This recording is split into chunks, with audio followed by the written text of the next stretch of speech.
Winasak sa isang iglap ang 30 taong sakripisyo. Habang nakaluhod si Victoria sa malamig na semento, ninanakaw ng sarili niyang biyenan ang huling titulo ng kanyang tahanan, kasabwat ang mga taong pinakain niya sa kanyang palad. Basura ka na, Victoria. Hindi ka na kailangan ng pamilyang ito. Ang malupit na sumpa ni Doña Aurora. Ngunit sa pagtulo ng kanyang luha, isang matapang na hakbang ang susubok sa tadhana. Makakabangon pa kaya ang reynang isinadlak sa putikan? Wala kang silbi, Victoria. Kahit balutin kita ng ginto at diamante, amoy mahirap ka pa rin. Patunayan mo sa kanila ngayong gabi na karapat-dapat kang magdala ng apelyidong Whitmore o baka gusto mong bawiin ko ang lahat ng iniwan ng anak ko sa'yo. Ang mga salitang iyon ay tila mga punyal na walang awang itinarak sa kanyang dibdib. Habang binibigkas iyon ng kanyang biyenan na si Doña Aurora, ang mga daliri ni Victoria ay maingat na ikinakabit ang mamahaling kwintas na perlas sa leeg ng matanda. Ginagawa niya ang isang kilos ng pag-aalaga, ng matinding pag-iingat upang hindi masaktan ang balat nito, ngunit ang isinusukli sa kanya ay lason na unti-unting pumapatay sa kanyang pagkatao. 30 taon niyang pinaglingkuran ang babaeng ito. 30 taon niyang isinantabi ang sariling kaligayahan upang buuin ang imperyong iniwan ng kanyang yumaong asawa. Naramdaman ni Victoria ang paninikip ng kanyang lalamunan. Ang kanyang mga kamay na may hawak sa malamig na perlas ay biglang namanhid. Ang nakakasilaw na ilaw ng chandelier sa itaas ay tila lumabo sa kanyang paningin, napalitan ng isang madilim na ulap ng pagpipigil. Gusto niyang sumigaw. Gusto niyang bitawan ng kwintas at tumakbo palayo. Ngunit tulad ng isang sanay na preso sa kanyang sariling palasyo, nilunok niya ang mapait na laway at pilit na gumuhit ng isang perpektong ngiti sa kanyang mga labi. Nasaan ang 30 taon ng aking dugo at pawis? Naging anino ba ako sa sarili kong buhay para lamang mapaligaya ang mga halimaw na ito? Ang katanungang iyon ay patuloy na umaalingaw-ngaw sa kanyang isipan habang naglalakad siya pababa sa engrandeng hagdanan patungo sa bulwagan ng pagdiriwang. Ang pagdiriwang ng ika-50 anibersaryo ng Whitmore Builders. Sa bawat hakbang ng kanyang matataas na takong, dala niya ang bigat ng pagbabanta ni Doña Aurora. Kailangan niyang maging perpekto. Kailangan niyang maging walang awa. Kailangan niyang ipakita sa lahat na siya ang reyna ng gabing ito upang pagtakpan ng katotohanang siya ay isang alipin sa sarili niyang tahanan. Ang bulwagan ay puno ng mga taong nababalot sa seda at kasakiman. Nagtatawanan, nagpaplastikan, naghihintay ng pagkakataon na makasunggab ng pabor. Sa gitna ng dagat ng mga bilyonaryo, nahagip ng mga mata ni Victoria ang isang lalaking tila ligaw na damo sa isang inaalagaang hardin. Nakasuot ito ng isang barong na kupas na ang kulay, malayo sa kumikinang na mga kasuotan ng mga bisita. Ang mga sapatos nito ay malinis, ngunit halatang luma. Dala ng matinding galit na naipon mula sa panlalait ng kanyang biyenan, nakahanap ng biktima ang mapagmataas na si Victoria. Lumapit siya rito. Ang kanyang baba ay nakataas. Ang kanyang mga mata ay nag-aapoy sa matinding panghuhusga. "Excuse me," malamig na bati ni Victoria. Ang kanyang boses ay sapat ang lakas upang marinig ng mga nasa paligid. "I think you're lost." Nasa likod ang service entrance para sa mga nagke-cater.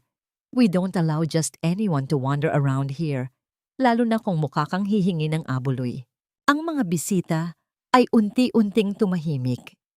Ang mga mapangutyang tingin ay bumaling sa lalaki. Ngunit sa halip na yumuko sa hiya, humarap ang lalaki kay Victoria. Ang kanyang mukha ay kalmado. Ang kanyang mga mata ay nagtataglay ng isang uri ng kapayapaan na lalong nagpagalit kay Victoria. Siya ay si Arturo, ngunit hindi iyon alam ng nag-aalab na reyna. "I have an invitation, ma'am," malumanay na sagot ni Arturo. "Hindi po ako nagtatrabaho sa catering. Ako ay narito bilang isang panauhin." Ang malamig at hindi natitinag na presensya ng lalaki ay tila isang sampal sa nagkukunwaring tapang ni Victoria.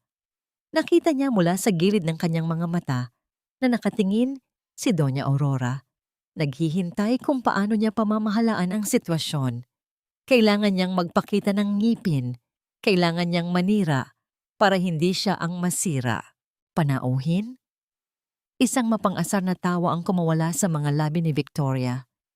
Who invited a peasant to my gala? Security! Palabasin niyo ang lalaking ito bago pa niya marumihan ang mga karpet ko. Hindi gumalaw si Arturo. Ang kanyang pananahimik ay tila isang malaking insulto para sa isang babaeng sanay na sinusunod. Sa isang iglap, tila nawala sa sarili si Victoria. Dinampot niya ang isang kristal na kopa ng pulang alak mula sa dumaang serbidor. Walang pag-aalinlangan, iwinasiwas niya ang kanyang kamay. Ang madilim na pulang likido ay lumipad sa hangin at walang awang dumapo sa dibdib ng kupas na barong ni Arturo. Ang mantsa ay mabilis na kumalat, tila sariwang dugo na sumisira sa dangal ng isang tahimik na tao. Kasabay ng paglapat ng alak sa damit ng lalaki ay ang sunod-sunod at nakakabulag na pag-ilaw ng mga kamera. Ang mga mamamahayag na nakatago sa paligid ay nakuha ang bawat anggulo ng kanyang kalupitan. Ang mukha ni Victoria na puno ng pagkasuklam at ang lalaking nakatayo ng tuwid, basang-basa ng alak ngunit hindi nawawalan ng dignidad. Dahan-dahang pinunasan ni Arturo ang kanyang mukha gamit ang isang panyo. Tiningnan niya si Victoria, hindi nang may galit, kundi nang may malalim na awa. Ang kayamanan ay hindi nabibili ng edukasyon, Doña Victoria. Kalmadong wika ni Arturo. Ang bawat salita ay may dalang bigat na tumagos sa buong bulwagan. At ang dangal, hindi natatago ng magagarang damit. God bless your soul. Tumalikod ang lalaki at naglakad palabas nang may buong paggalang sa sarili. Sa sandaling iyon, hindi pa alam ni Victoria na ang alak na kanyang itinapon ay ang mismong lason na papatay sa kanyang imperyo. Ang lalaking iyon ay hindi isang hamak na panauhin. Siya ang bagong kalihim ng departamento na naghawak ng huling malaking kontrata na sasagip sa naghihingalong kumpanya ng mga Whitmore. Ilang oras lamang ang lumipas, ang gabi ng pagdiriwang ay naging madaling araw ng bangungot. Ang walang tigil na pag-ilaw at pagtunog ng mga telepono sa loob ng mansyon ay tila hudyat ng kamatayan. Ang video ng ginawa niya sa gala ay kumalat na parang wildfire sa buong bansa. Ang mga salitang mata pobre, halimaw, at boycott Whitmore ang nangibabaw sa lahat ng balita. Habang nakatayo si Victoria sa harap ng malaking bintana ng kanyang kwarto, ang araw ay sumisikat, ngunit ang kanyang mundo ay patuloy na dumidilim. Ang mga tawag mula sa mga mamumuhunan ay walang dalang awa. Victoria, we are pulling out our shares. The board cannot defend you. You are a PR nightmare.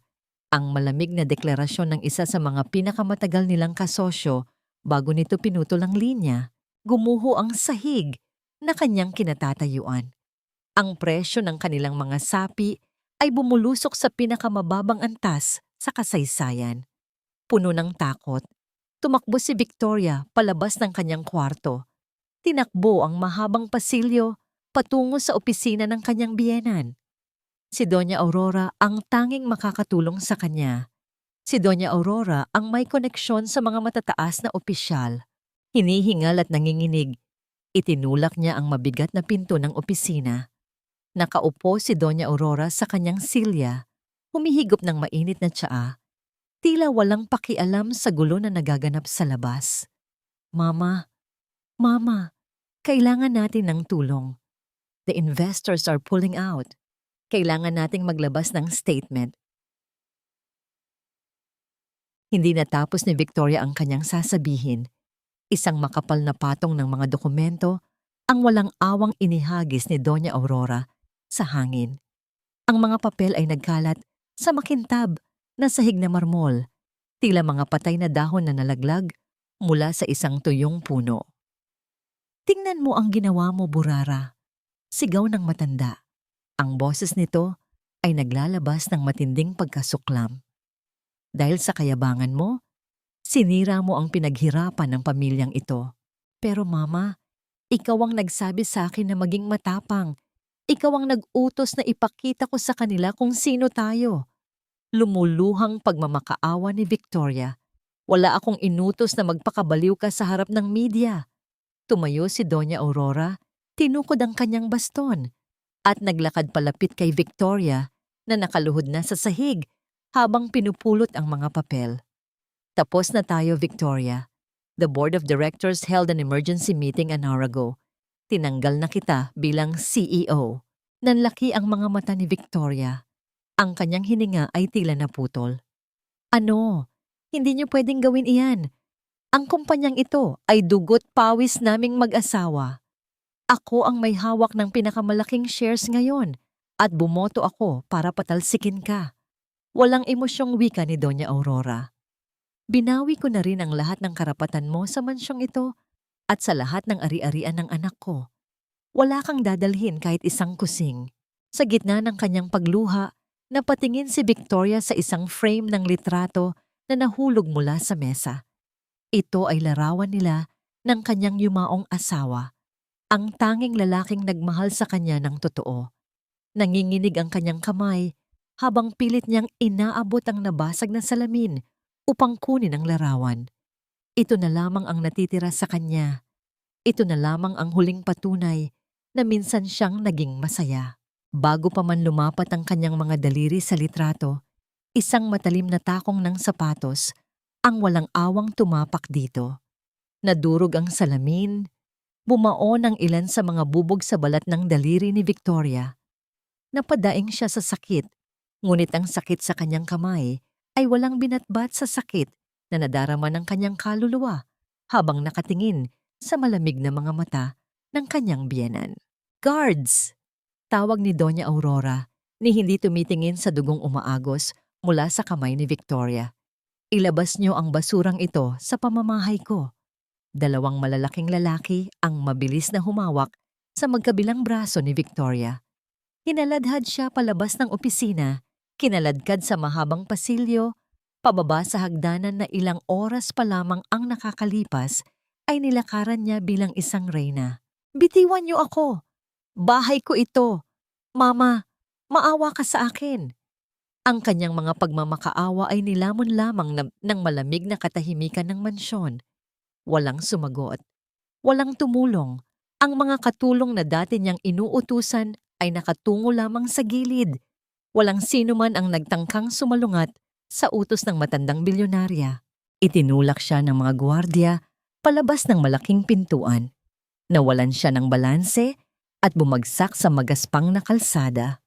Ang kanyang tuhod ay nagasgas, ang kanyang mamahaling damit ay napuno ng alikabok at dumi. Kasabay ng kanyang pagbagsak, tila umiyak ang kalangitan. Ang malalaking patak ng ulan ay nagsimulang bumuhos, walang habas na binabasa ang kanyang katawan, nilalamig ang kanyang buto. Sa huling pagkakataon, lumingon siya sa mataas at magarbong mansyon na itinuring niyang tahanan sa loob ng 3 dekada. Unti-unting gumalaw ang malalaking tarangkahang bakal. Dahan-dahan itong sumara. Ang tunog ng paglapat ng mga bakal ay tila pagbagsak ng maso sa kanyang hatol. Wala siyang dalang bag. Wala siyang telepono. Wala siyang pera. Nakatitig si Victoria sa matataas na pader habang ang ulan ay humahalos sa kanyang walang katapusang pagluha. Ang reyna ay pinatalsik sa kanyang trono. At ngayon, ang malamig at walang awang mundo ng mga kalsada ang kanyang naging bagong kaharian. Saan siya pupunta kung ang buong mundo ay nakatingin sa kanya bilang isang halimaw na walang karapatang mabuhay? Ang bawat hakbang ni Victoria sa ilalim ng walang awang buhos ng ulan ay tila paglakad sa ibabaw ng mga basag na salamin. Ang kanyang mamahaling sapatos na sadyang ginawa para lamang tumapak sa mga malalambot na karpet at makikintab na marmol, ay tuluyan ng nasira sa magaspang at maputik na kalsada. Wala siyang pandong, walang bitbit na kahit ano, kundi ang basang-basang kasuotan na nakadikit sa kanyang nanginginig na katawan. Ang kanyang isip ay gulong-gulo, nilalamon ng takot at hindi maipaliwanag na pait. Sa gitna ng nagngangalit na bagyo, Isang pangalan lamang ang naging tanglaw ng kanyang pag-asa, si Amelia. Si Amelia ay hindi lamang niya kasosyo sa negosyo, kundi ang kanyang itinuturing na matalik na kaibigan. Sila ang madalas magkasama sa mga eksklusibong spa, nagtatawanan habang humihigop ng mamahaling kape at nagbabahaginan ng mga pinakatagong lihim ng matataas na lipunan. Sa isip ni Victoria, kung may isang taong hindi tatalikod sa kanya, ito ay walang iba kundi si Amelia. Nang marating niya ang mataas na tarangkahan ng mansyon ng kanyang kaibigan, ang kanyang mga kamay ay halos manigas na sa lamig. Ang paulit-ulit niyang paghampas sa malamig na bakal na tarangkahan ay tila pagmamakaawa ng isang taong unti-unting nalulunod sa gitna ng dagat.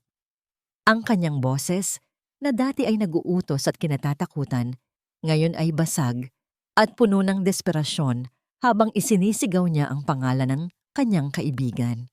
Ilang sandali pa, bumukas ang mga ilaw sa malaking balkonahe ng mansyon.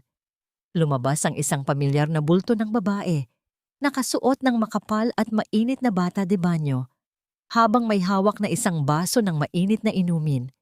Nakatingin ito sa ibaba, direkta sa kaawa-awang kalagayan ni Victoria. "Amelia! Thank God!" Umiiyak na tawag ni Victoria. Pinipilit na itaas ang kanyang mukha upang salubungin ang paningin ng kaibigan. "Please open the gates. Hindi ko alam kung saan ako pupunta. Pinalayas ako ni Mama. Kinuha nila ang lahat sa akin." Ngunit sa halip na awa, isang malamig at mapangutyang ng ngiti ang sumilay sa mga labi ni Amelia. Ang mga mata nito, na dati ay puno ng paghanga at paggalang kay Victoria, ngayon ay kakikitaan ng pandidiri. "Are you out of your mind, Victoria?" Matinis at walang awang tugon ni Amelia mula sa itaas ng balkonahe. "Trending ka sa buong bansa. You are a walking PR disaster. Ang mga litrato mo, habang nambabastos ng opisyal ng gobyerno, ay nagkalat sa lahat ng pahayagan. Tingin mo ba bubuksan ko ang pinto ko para sa isang taong sisira sa pangalan ko? Amelia, please, we're best friends.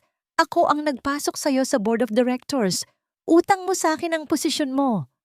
Pagmamakaawa ni Victoria, ang kanyang luha ay humahalo sa patak ng ulan sa kanyang pisngi. "That was yesterday," matalim na sagot ni Amelia. "Ngayon, isa ka na lamang malaking pabigat. Bumoto rin ako para patalsikin ka kanina, Victoria. Negosyo lang ito.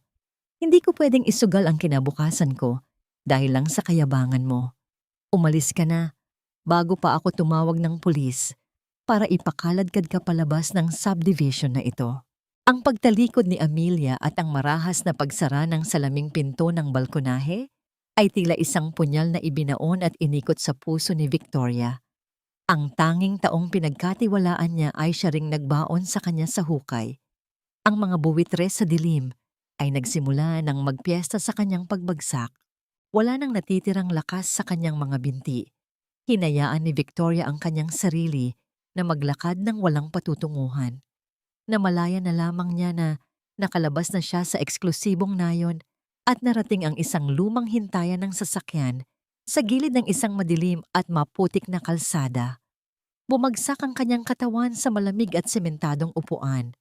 Ang kalawangin na bubong ng hintayan ay hindi sapat upang takpan siya mula sa hanging sumusuot hanggang sa kanyang mga buto. Dati siyang reyna. Tila kahapon lamang, nakaupo siya sa isang malambot na silyang yari sa mamahaling balat ng hayop, pumipirma ng mga tseke na nagkakahalaga ng milyon-milyon at nagtatanggal ng mga empleyado nang hindi man lang tinitingnan ang kanilang mga mata. Kung sino ang hindi niya gusto, agad niyang pinapalayas. Ngayon, naiintindihan na niya ang pakiramdam ng maging isang basurang itinapon matapos pakinabangan. Sa gitna ng kanyang panginginig at pagluha, tiningnan niya ang laylayan ng kanyang bestidang gawa sa dalisay na seda.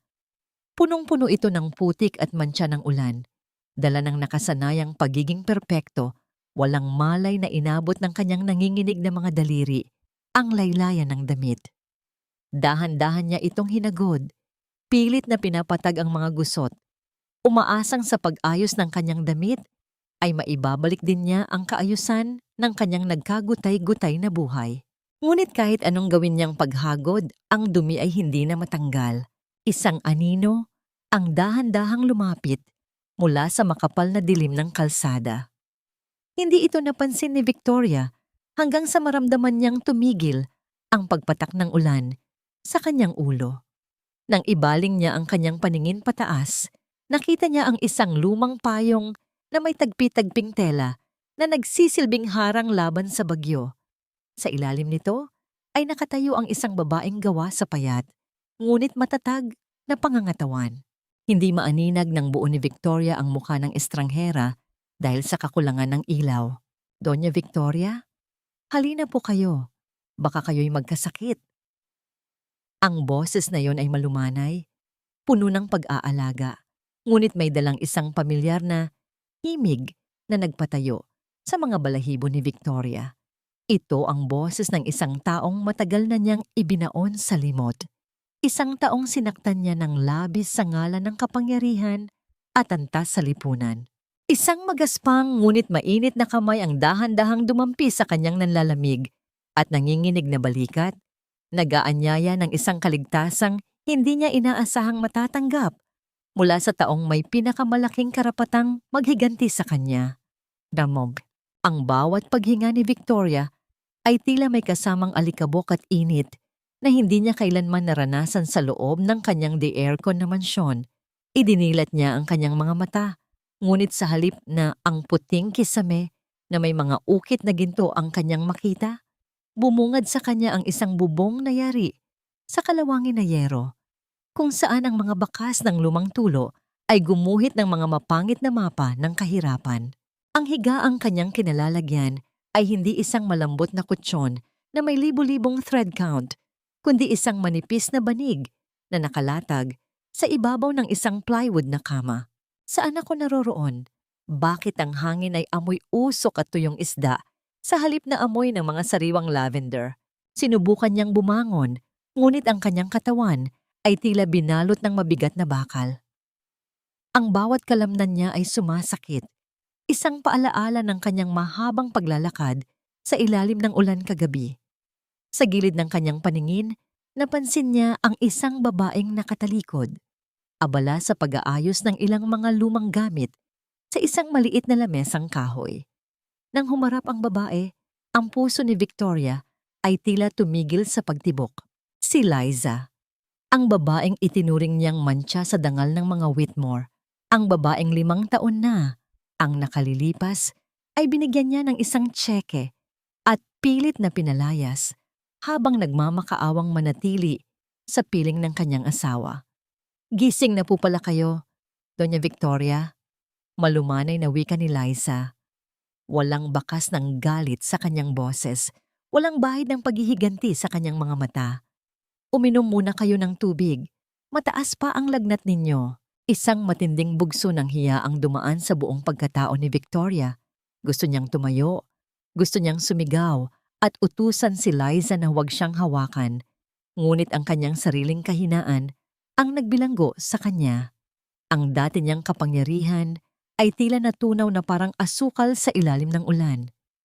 Dito, sa loob ng maliit na barong-barong na ito, siya ay hindi na ang makapangyarihang CEO. Siya ay isa na lamang matandang babaeng may sakit na umaasa sa awa ng taong pinakakinamumuhian niya. Bakit? Bakit mo ako dinala rito? Ang tanging lumabas sa tuyong lalamunan ni Victoria. Nakita ko po kayo sa kalsada. Hindi ko po kayo pwedeng iwanan doon ng ganoon ang kalagayan.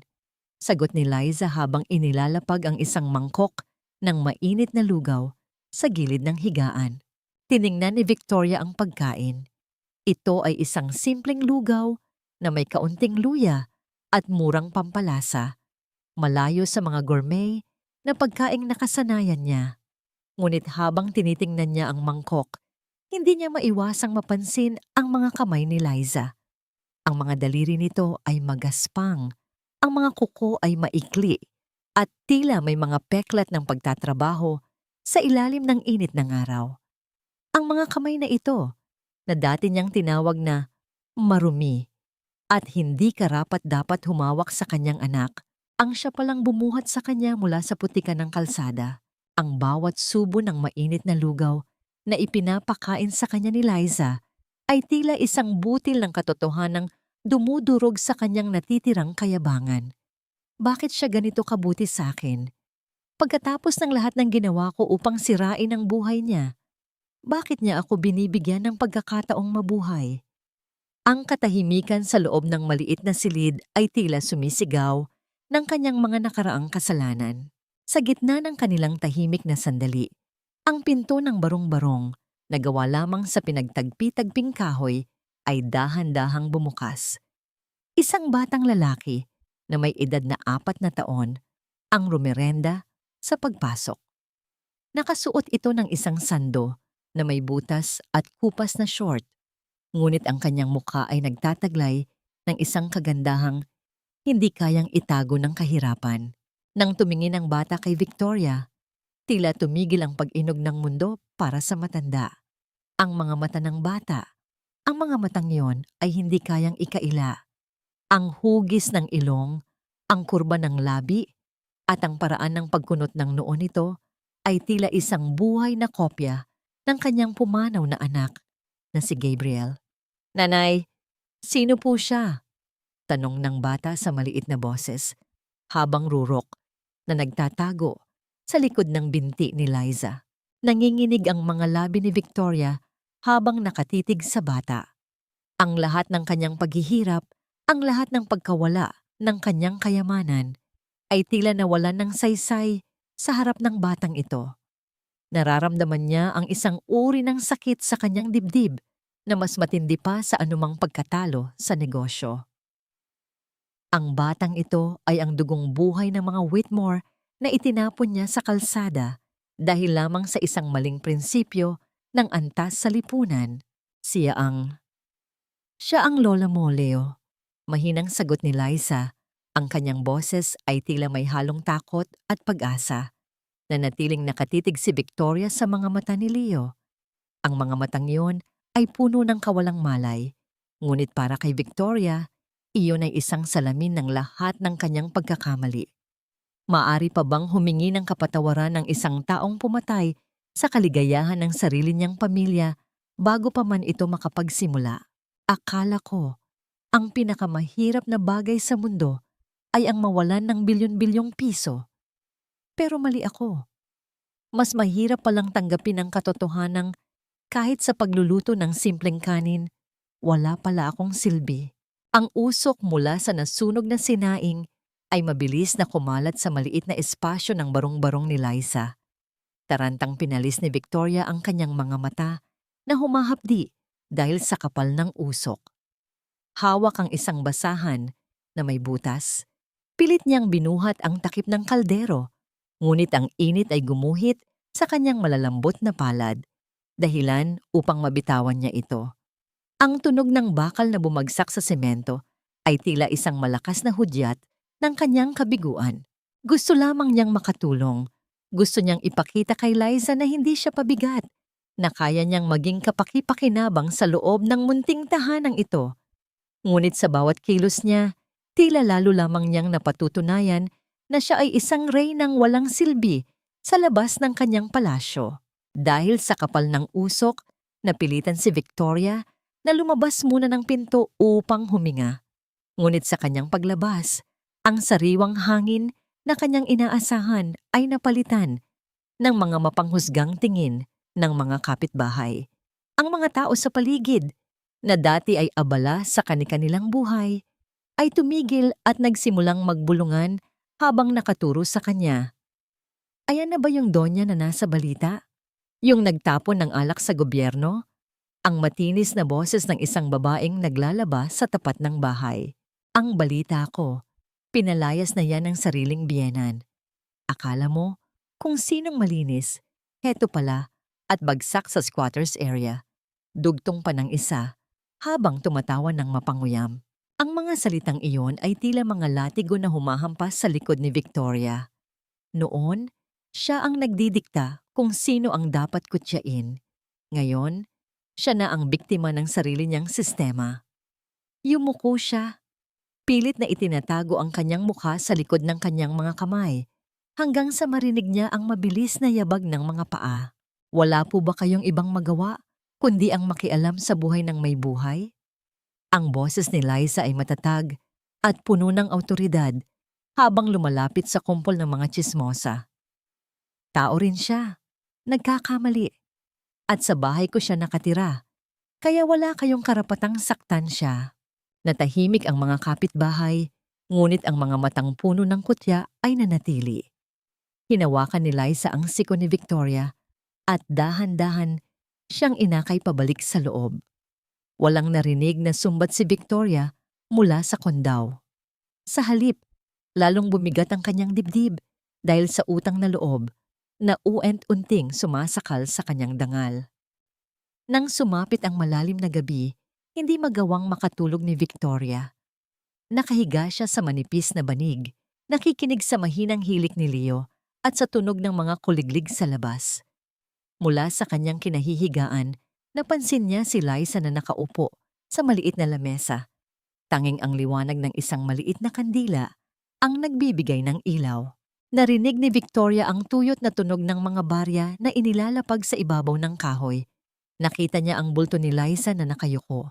Binibilang ang bawat sentimo ng paulit-ulit. Kulang pa ng 500 para sa upa. Ang mahinang bulong ni Liza na halos hindi na marinig. Paano ang gatas ni Leo? Paano ang gamot ni Donya? Ang bawat salitang yon ay tila isang mabigat na bato na idinagdag sa pasan-pasan ni Victoria. Ang babaeng ito, na pinagkaitan niya ng lahat ng karapatan bilang isang Whitmore, ay ngayon ang nagsasakripisyo ng sariling pagkain para lamang mabigyan siya ng gamot at bubong. Nang mapansin ni Victoria na nakatulog na si Liza sa ibabaw ng lamesa dahil sa pagod, dahan-dahan siyang bumangon. Ang kanyang paningin ay napunta sa kalderong nasunog kaninang umaga. Ang loob nito ay puno ng maitim at makapal na uling. Dinala niya ang kaldero sa maliit na lababo. Kinuha niya ang isang piraso ng tuyong sabon at isang lumang pangkayod. Sa bawat kaskas niya sa matigas na uling, nararamdaman niya ang hapdi sa kanyang mga daliri. Ang kanyang mga kuko, na dati ay laging maayos ang pagkakamanicure, ay nagsimulang mapunit. Ang balat ng kanyang mga palad ay nagsimulang magsugat at magdugo dahil sa gasgas ng pangkayod. Ngunit hindi tumigil si Victoria. Ang bawat hapdi ay tila isang paraan ng paglilinis sa kanyang sariling kaluluwa. Ang bawat uling na natatanggal ay tila isang bahagi ng kanyang nakaraang kasalanan na pilit niyang binubura. Patuloy siya sa pagkuskos hanggang sa ang kanyang mga daliri ay mamula at mamamanhid na sa sakit. Nang matapos siya, ang kaldero ay kumikinang na sa ilalim ng liwanag ng kandila. Ngunit ang kanyang mga kamay ay puno na ng sariwang dugo. Isang malakas at marahas na kalabog sa pintuang kahoy ang bumasag sa katahimikan ng gabi. Liza, buksan mo itong pinto. Alam kong nariyan kayo. Ang galit na sigaw ng isang lalaki mula sa labas. Nagising si Liza na may digulat sa kanyang mga mata. Mabilis siyang tumayo at lumapit sa pinto, habang si Victoria ay nanatiling nakatayo sa gilid.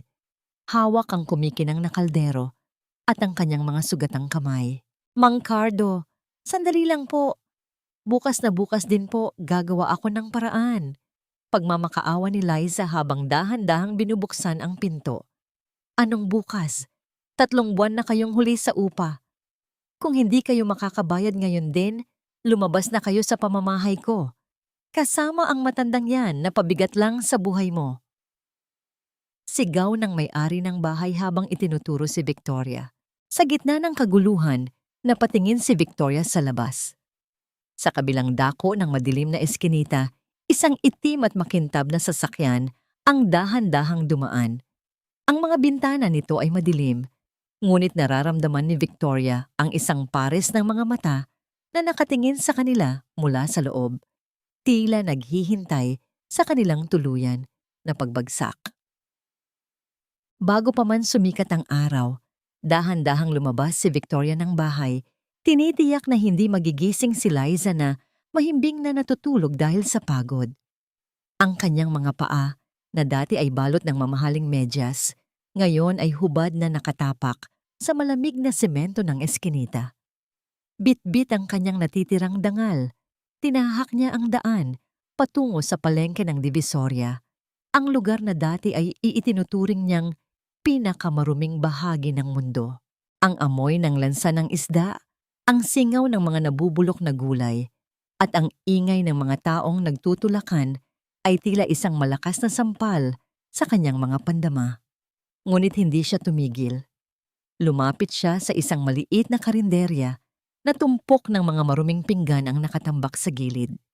"Kailangan niyo po ba ng tagahugas?"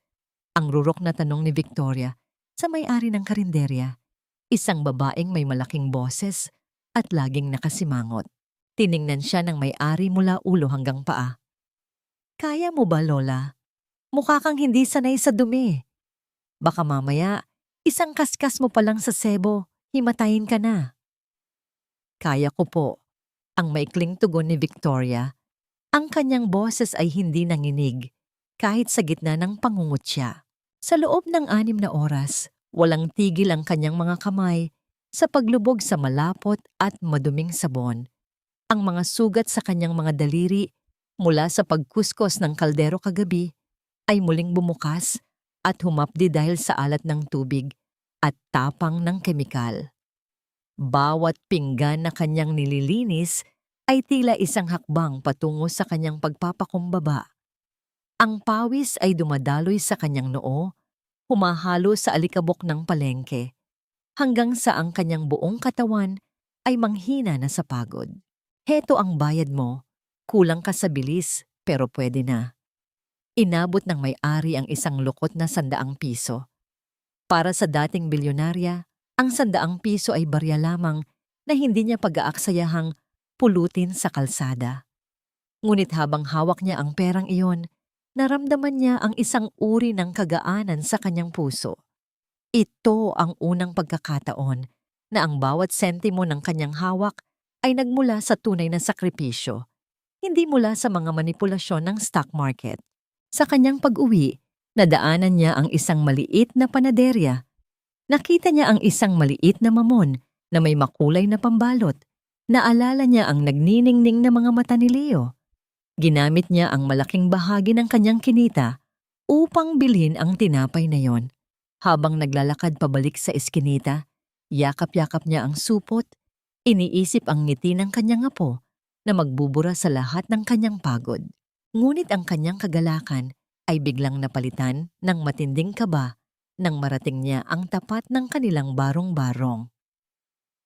Ang pinto ay nakabukas ng malawak at mula sa loob, narinig niya ang isang tunog na nagpatigil sa tibok ng kanyang puso.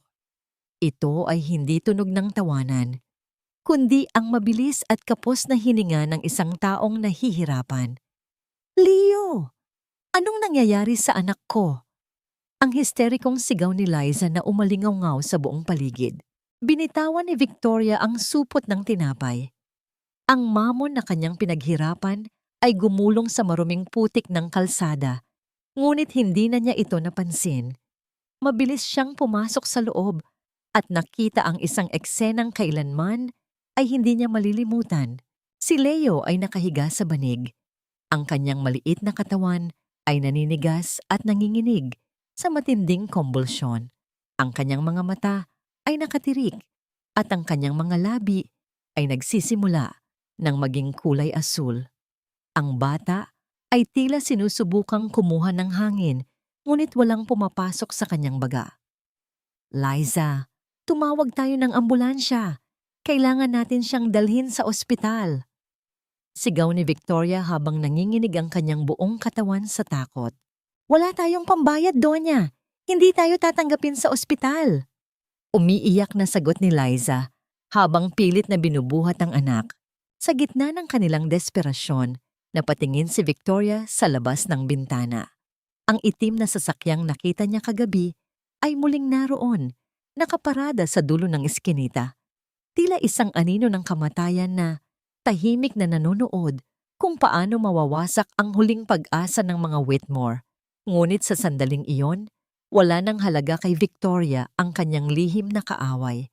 Ang tanging mahalaga ay ang buhay ng batang nasa kanyang harapan, ang batang nagturo sa kanya kung paano muling maging tao. Dadalhin natin siya sa ospital. Kahit lumuhod ako sa harapan ng lahat, ililigtas natin si Leo.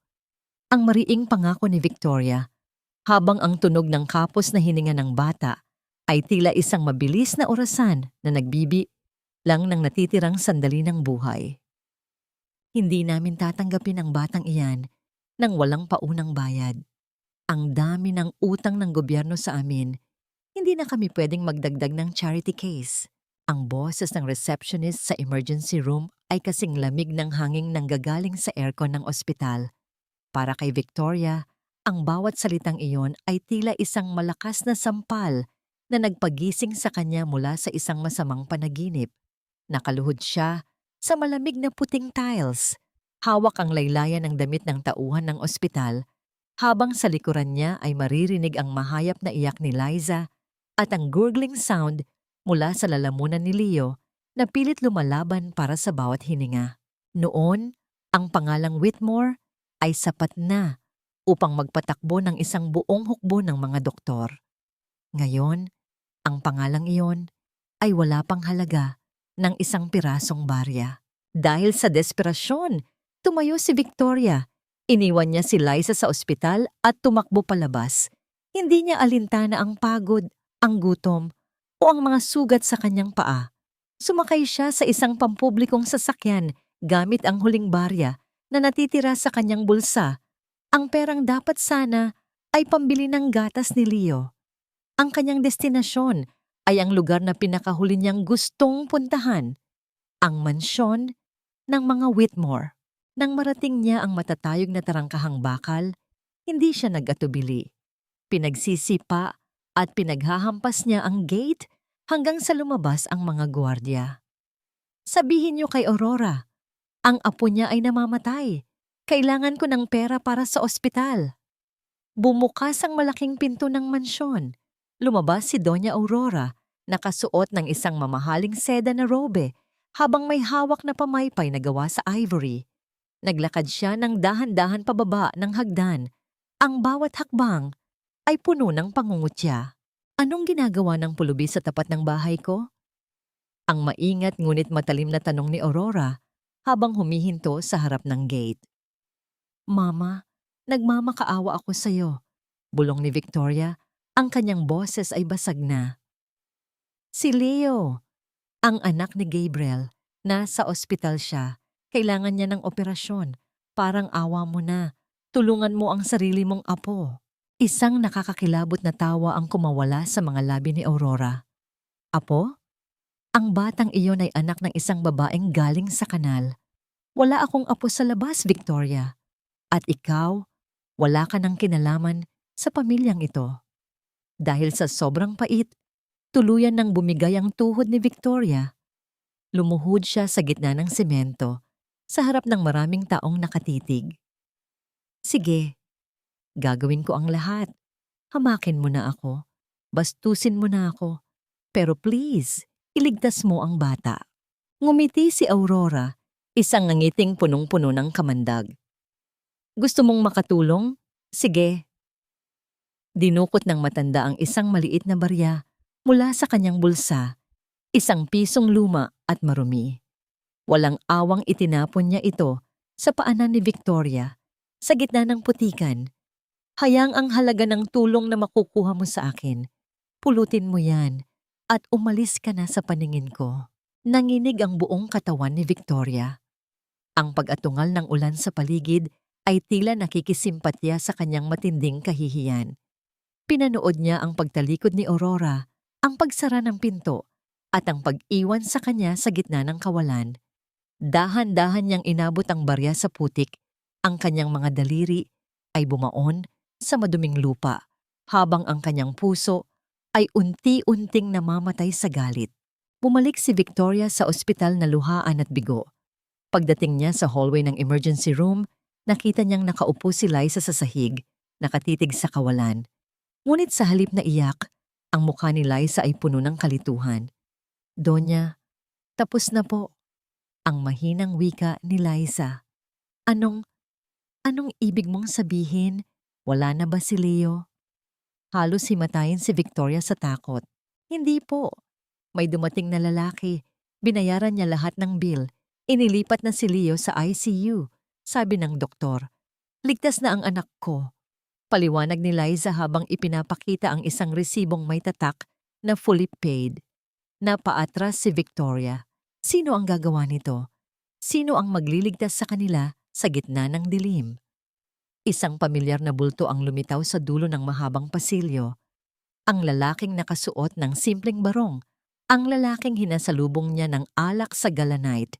Si Sekretaryo Arturo. Hindi ito nagsalita ng malakas. Lumapit lamang si Arturo kay Victoria. Ang kanyang mga mata ay puno ng isang uri ng lungkot na tila nakakaunawa sa lahat ng pinagdaanan ng babae. Inabot niya ang isang puting sobre kay Victoria. Hindi ko ito ginagawa para sa iyo, Doña Victoria. Ang mahinang wika ni Arturo.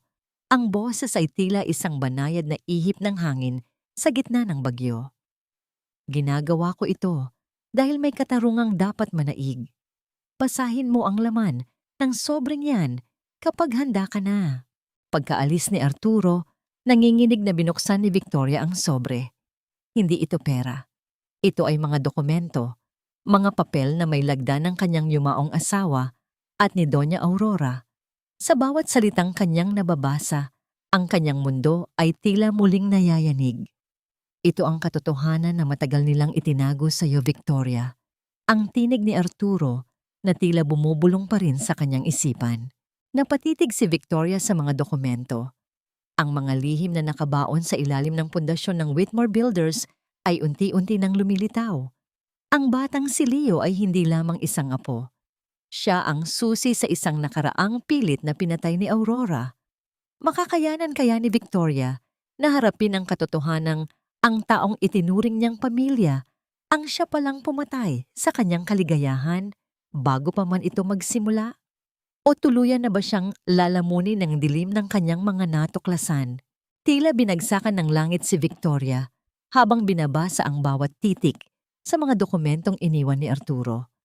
Sa ilalim ng malamig at maputlang ilaw ng pasilyo ng ospital, ang mga papel na hawak niya ay nagsimulang manginig, kasabay ng mabilis na pagtibok ng kanyang puso na tila gustong kumawala sa kanyang dibdib. Ang bawat salita ay isang latigo na humahampas sa kanyang natitirang dangal. Bawat lagda ay isang patunay ng isang napakalaking pagtataksil. Hindi ito maaari. Hindi ito totoo. Ang mahinang bulong ni Victoria habang ang kanyang paningin ay lumalabo dahil sa nagsisimulang mamuong mga luha. Sa loob ng 5 taon, naniwala siya na ang kumpanya ay nalulugi dahil sa malas at maling desisyon. Naniwala siya na ang perang iniwan ng kanyang asawang si Gabriel para kay Liza at sa magiging anak nito ay nawala sa mga utang. Ngunit ang katotohanang nakasulat sa mga dokumentong ito ay mas mapait pa sa kamatayan. Si Doña Aurora, ang babaeng tinawag niyang ina, ang babaeng pinaglingkuran niya ng may katapatan, ang siyang utak sa likod ng lahat. Sinadya ni Aurora na manipulahin ang mga account ng kumpanya upang magmukhang naghihirap ito, habang unti-unti niyang inililipat ang pondo sa isang lihim na account sa ibang bansa. At ang mas masakit, si Aurora rin ang kumuha sa insurance money ni Gabriel na para sana sa kinabukasan ni Leo. Ginamit ng matanda ang kapangyarihan nito upang takutin ang mga abogado at itago ang katotohanan kay Victoria. Naramdaman ni Victoria ang isang uri ng pagkasuklam na hindi niya kailanman naramdaman noon. Hindi lamang siya naging biktima, naging kasangkapan siya ng sarili niyang kaaway upang saktan ang mga taong dapat ay pinrotektahan niya.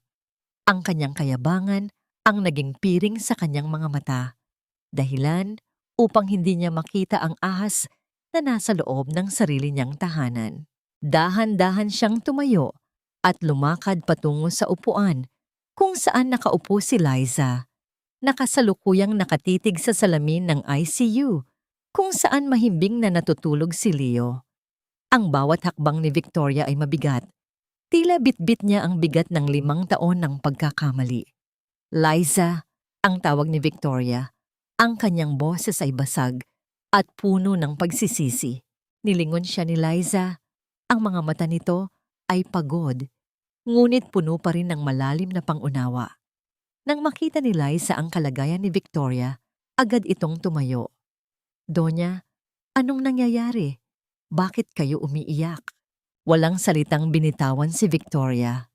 Sa halip, hinawakan niya ang mga kamay ni Liza. Ang mga kamay na dati ay itinuring niyang mababa, ngunit ngayon ay nakikita niya bilang pinakamalinis na bahagi ng kanyang mundo. Lumuhod si Victoria sa harap ng kanyang kondaw, isang kilos na hinding-hindi gagawin ng dating Victoria Whitmore. "Patawarin mo ako, Liza. Patawarin mo ako sa lahat ng pait na ibinigay ko sa'yo." Ang hikbi ni Victoria na hindi na niya mapigilan. "Naging bulag ako. Naging masama ako. Pinaniwala ako ni Aurora na ikaw ang kaaway habang siya pala ang sumisira sa atin. Ninakawan niya kayo ni Leo. Ninakawan niya tayo." Nagulat si Liza sa inasal ng kanyang biyenan. Dahan-dahan niyang inakay si Victoria na tumayo at niyakap ito ng mahigpit. Walang sumbat, walang galit. Sa sandaling iyon, ang 2 babaeng kapwa biktima ng kasakiman ay nagkasundo sa gitna ng kanilang pait. Ang init ng yakap ni Liza ay tila isang gamot na unti-unting nagpapahilom sa sugatang kaluluwa ni Victoria. "Magtutulungan tayo, Donya," ang bulong ni Liza. "Para kay Leo, para kay Gabriel." Pagkalipas ng ilang araw, nang medyo bumuti na ang kalagayan ni Leo, pansamantalang bumalik sina Victoria at Liza sa kanilang tinitirhan upang kumuha ng ilang gamit. Ngunit bago pa man sila makarating sa kanilang pinto, bumungad sa kanila ang isang malaking kumpol ng mga tao na nagkakagulo sa harap ng pader ng komunidad. Isang puting papel na may malaking tatak ng gobyerno ang nakadikit sa pader. Ang mga tao ay sumisigaw, ang iba ay umiiyak, habang ang iba naman ay tulala sa takot. Binasa ni Victoria ang nakasulat sa papel. Ang kanyang mga mata ay nanlaki nang makita ang pangalan ng kumpanyang naglabas ng utos, Whitmore Builders and Development Corporation. Ito ay isang notice of eviction and demolition. Ang buong komunidad ay nakatakdang gibain sa loob ng 48 oras upang bigyang daan ang pagtatayo ng isang bagong mall. At ang mas malala, ang petsa ng pagpirma sa dokumentong ito ay noong araw na pinalaya si Victoria sa mansyon. "Gagamitin niya ang sarili nating kumpanya upang tapusin tayo, Liza." Ang mariing wika ni Victoria habang nakatingin sa lagda ni Doña Aurora sa ilalim ng utos. Gusto niyang burahin ang bawat bakas ng buhay natin. Narinig nila mula sa malayo ang mababang ugong ng mga makina, ang tunog ng mga bulldozer na tila mga dambuhalang halimaw na naghihintay lamang ng hudyat upang lamunin ang munting pag-asa ng mga mahihirap. Ang laban ni Victoria ay hindi na lamang para sa kanyang sariling dangal, kundi para sa kaligtasan ng mga taong itinuring niyang pamilya sa gitna ng kanyang pagbagsak. Maaari pa bang pigilan ng isang reynang walang trono ang pagwasak sa huling kanlungan ng kanyang mga mahal sa buhay? O ito na ba ang tuluyang pagguho ng lahat ng kanyang sinimulan? Ang malalim na ugong ng mga dambuhalang makina ay tila isang babala mula sa kailaliman ng lupa. Isang tunog na nagpapanginig sa bawat baso at bintana sa loob ng maliliit na barong-barong. Sa labas ng iskinita, ang mga dambuhalang bulldozer na may kulay dilaw na pintura ay dahan-dahang gumagapang, tila mga halimaw na walang kaluluwa na handang lamunin ang bawat alaala at pangarap ng mga taong naninirahan doon. Ang alikabok na nililikha ng kanilang paggalaw ay humahalo sa mainit na hangin, dahilan upang ang bawat hininga ng mga residente ay maging kasing pait ng kanilang kapalaran. "Parang awa nyo na. Huwag niyo munang gibain ang bahay namin. Wala kaming mapupuntahan. Ang mga sigaw at pagmamakaawa ng mga ina ay humahalo sa yakan ng mga batang hindi maunawaan kung bakit ang kanilang munting mundo ay unti-unting guguho. Sa gitna ng kaguluhan, si Liza ay tila isang ibong nawawalan ng pugad. Hawak-hawak niya si Leo na bagamat mahina pa mula sa pagkakaospital, ay gising na at bakas ang takot sa mga mata. Sinusubukan nilang lumabas ng eskinita, bitbit ang isang maliit na bag ng mga damit, ngunit hinarang sila ng isang grupo ng mga lalaking nakasuot ng itim na uniforme, ang mga tauhan ni Doña Aurora. Tabi! Huwag kayong haharang-harang kung ayaw niyo pang mamatay. Ang sigaw ni Gardo, ang matagal ng tauhan ni Aurora na kilala sa kanyang kalupitan. Walang pasubali niyang itinulak si Liza. Nawalan ng balanse si Liza dahil sa bigat ni Leo at sa bilis ng pangyayari. Bumagsak siya sa magaspang na kalsada at ang kanyang siko ay tumama sa matulis na bato, dahilan upang umagos ang sariwang dugo. Ang takot sa mukha ni Liza habang pilit niyang pinoprotektahan ng anak ay tila isang apoy na nagliyab sa puso ni Victoria na nakasaksi sa lahat. Sa sandaling iyon, ang takot ay napalitan ng isang uri ng tapang na hindi kailanman naramdaman ni Victoria noon. Hindi na siya ang reynang nagtatago sa likod ng mga gwardiya. Siya na ang naglalakad patungo sa panganib. Huminto ang malaking bulldozer nang tumayo si Victoria sa gitna ng daanan nito. Ang kanyang katawan ay maliit kumpara sa dambuhalang makina, ngunit ang kanyang tindig ay kasing matatag ng isang pader na yari sa asero. Itinaas niya ang kanyang kamay, senyales ng pagtigil. Bago niyo sirain ang tahanang ito, dumaan muna kayo sa bangkay ko. Ang boses ni Victoria ay umalingaw-ngaw sa buong komunidad. Hindi ito boses ng pagmamakaawa, kundi boses ng isang pinunong handang magsakripisyo. Kilala niyo ako. Ako si Victoria Whitmore at sinasabi ko sa inyo, ang lupaing ito ay hindi niyo makukuha hanggat may isang taong nakatayo rito. Ang mga residente na dati ay nagtatago at umiiyak ay unti-unting natahimik. Nakita nila ang babaeng dati nilang kinatatakutan at kinukutya na ngayon ay nag-aalay ng sariling buhay para sa kanila.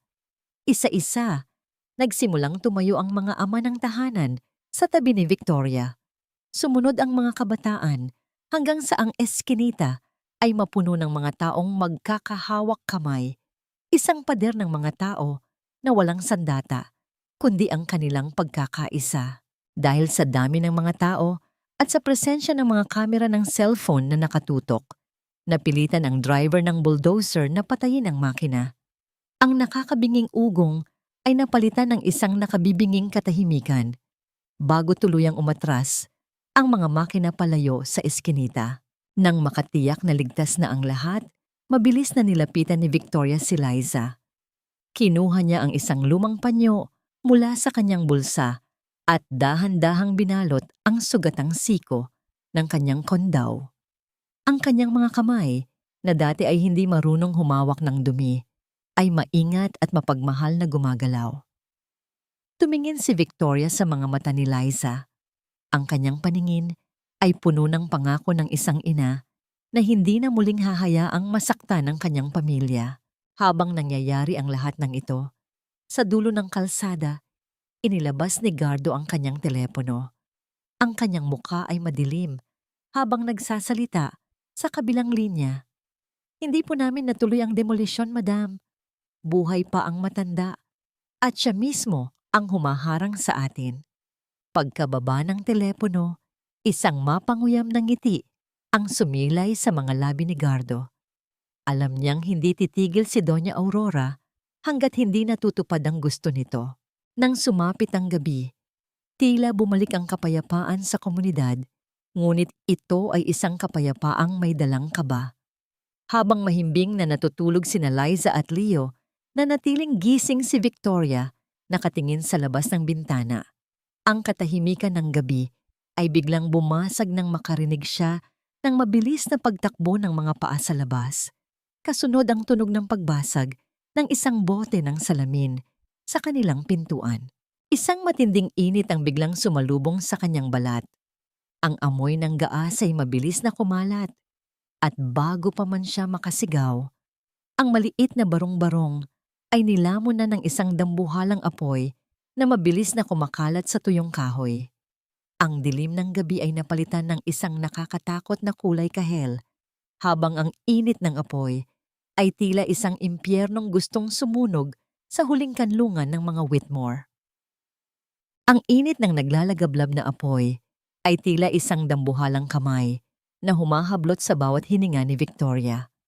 Sa loob ng makapal at maitim na usok, ang paligid ay naging isang malupit na labirinto ng nagbabagang kahoy at natutunaw na plastik. Ang bawat crack ng nasusunog na pundasyon ay tila hiyaw ng isang munting tahanang pilit na pinapatay. "Liza, Leo! Gumising kayo!" Ang desperadong sigaw ni Victoria, ang kanyang boses ay tila kinakain ng dagundong ng apoy. Naramdaman niya ang hapdi sa kanyang balat habang gumagapang siya sa sahig, pilit na inaabot ang kinaroroonan ng kanyang mag-ina. Sa gitna ng kaguluhan, nakita niya si Liza na nakayakap kay Leo, pilit na hinaharangan ng sariling katawan ang mga bumabagsak na uling. Sa isang huling lakas, hinila ni Victoria ang dalawa patungo sa bintana na tanging labasan na hindi pa nilalamon ng apoy. Nang makalabas sila sa eskinita, ang tatlo ay bumagsak sa kalsada, hinihingal, duguan, at puno ng uling ang buong katawan. Pinanood ni Victoria kung paano naging abo ang tanging kanlungan na tumanggap sa kanya nang siya ay itaboy ng lahat. Wala na silang kahit ano. Maging ang mga dokumentong magpapatunay ng krimen ni Aurora ay tila naglaho na rin sa apoy. Naintindihan ni Victoria sa sandaling iyon na ang katapangan lamang ay hindi sapat upang talunin ang isang halimaw na tulad ni Aurora. Kailangan niya ng katarungan. Kailangan niya ng kakampi na may kapangyarihang tapatan ang kasamaan ng kanyang biyenan. Kinabukasan, sa kabila ng panghihina, tinungo ni Victoria ang isang maliit na gusali sa gitna ng Maynila. Hindi ito kasing garbo ng mga opisina sa Makati. Ngunit dito, naninirahan ang katapatan na dati niyang tinalikuran. Pagpasok niya sa opisina ni Sekretaryo Arturo, ang lahat ay tumahimik. Ang mga empleyado ay nakatitig sa kanyang mga sugat at sa kanyang kupas na kasuotan. Nang bumukas ang pinto ng pribadong opisina, lumabas si Arturo. Ang kanyang muka ay hindi nagpakita ng panghuhusga, kundi ng isang malalim na pag-unawa. "Secretary Arturo, wala na po akong ibang matatakbuhan." Ang mahinang wika ni Victoria, ang kanyang mga mata ay nagsusumamo. "Tuloy kayo, Doña Victoria." Ang malumanay na sagot ni Arturo. Inakay niya ang babae patungo sa isang komportableng upuan. Sa loob ng silid, nagkaroon ng isang mahaba at makahulugang pag-uusap. Isinalaysay ni Victoria ang lahat. Ang pagtataksil ni Aurora, ang pagnanakaw sa insurance ni Leo, at ang pananadya sa sunog kagabi. Habang nagsasalita ang babae, tahimik na nakikinig si Arturo. Napansin ni Arturo ang panginginig ng mga kamay ni Victoria. Nang makuha ni Arturo ang isang basong mainit na tsa, dahan-dahan niya itong inilapit sa mga palad ni Victoria. "Uminom muna kayo. Kailangan ninyo ng lakas para sa laban na ito," ang sabi ni Arturo. Sa gitna ng lamig ng aircon, naramdaman ni Victoria ang isang uri ng init na hindi nakakasunog. Isang init na nagmumula sa malasakit ng isang taong dati niyang hinamak. Habang nakatingin siya kay Arturo, napansin niya ang pag-aalaga nito. Lumingon si Arturo at kinuha ang kanyang sariling jacket na nakasabit sa likod ng kanyang upuan. Walang salitang isinampay niya ito sa mga balikat ni Victoria upang mabawasan ang panginginig nito. "Ligtas ka na rito, Victoria," ang mahinang bulong ni Arturo. Ang paggamit nito sa kanyang pangalan, nang walang titulo, ay tila isang haplos sa kanyang sugatang puso. Nagkaroon ng isang sandali ng katahimikan kung saan ang kanilang mga mata ay nag-abot. Isang pangako ng proteksyon na hindi kailanman ibinigay sa kanya ng sinumang lalaki sa kanyang nakaraan. Tutulungan ko kayong buksan ang investigasyon. Hindi hahayaan ng departamentong ito na ang hustisya ay mabili ng salapi. Ang mariing deklara ni Arturo. Pag-alis ni Victoria sa opisina, ang kanyang puso ay tila may bitbit ng kaunting pag-asa. Ngunit ang pag-asang iyon ay agad na nadurog ng marating niya ang pansamantalang tuluyan nila ni Liza sa gilid ng kalsada. Ang paligid ay puno ng mga pulis. Ang mga asul na ilaw ng sasakyan ay kumukuti-kutitap, nagbibigay ng isang nakakatakot na kulay sa gabi. Nakita ni Victoria si Liza na pilit na isinasakay sa loob ng mobile ng pulis habang ang mga kamay nito ay nakakadena ng malamig na bakal. Anong nangyayari? Bakit niyo siya hinuhuli? Ang histerikong tanong ni Victoria sa mga opisyal. Ma'am, may testigo po kami na si Liza ang mismong nagbuhos ng gaas sa bahay nila upang makakuha ng insurance at tanyag sa media para makahingi ng tulong. Siya ay inaaresto sa kasong arson at extortion. Ang malamig na sagot ng pulis. Natanaw ni Victoria sa di kalayuan ang isang itim na sasakyan. Ang bintana nito ay dahan-dahang bumaba at doon ay nakita niya ang nakakalokong ngiti ni Doña Aurora bago ito muling sumara. Ang halimaw ay hindi lamang kinuha ang kanilang tahanan. Ngayon, kukunin din nito ang kalayaan ni Liza. Iniwan si Victoria na mag-isa sa dilim kasama ang umiiyak na si Leo. Tingnan mo ang kinalalagyan mo, Liza. Nakakulong sa likod ng malamig na rehas habang ang anak mo ay nagugutom at umiiyak sa labas. Sulit ba ang pagtatanggol sa biyanan mong malas?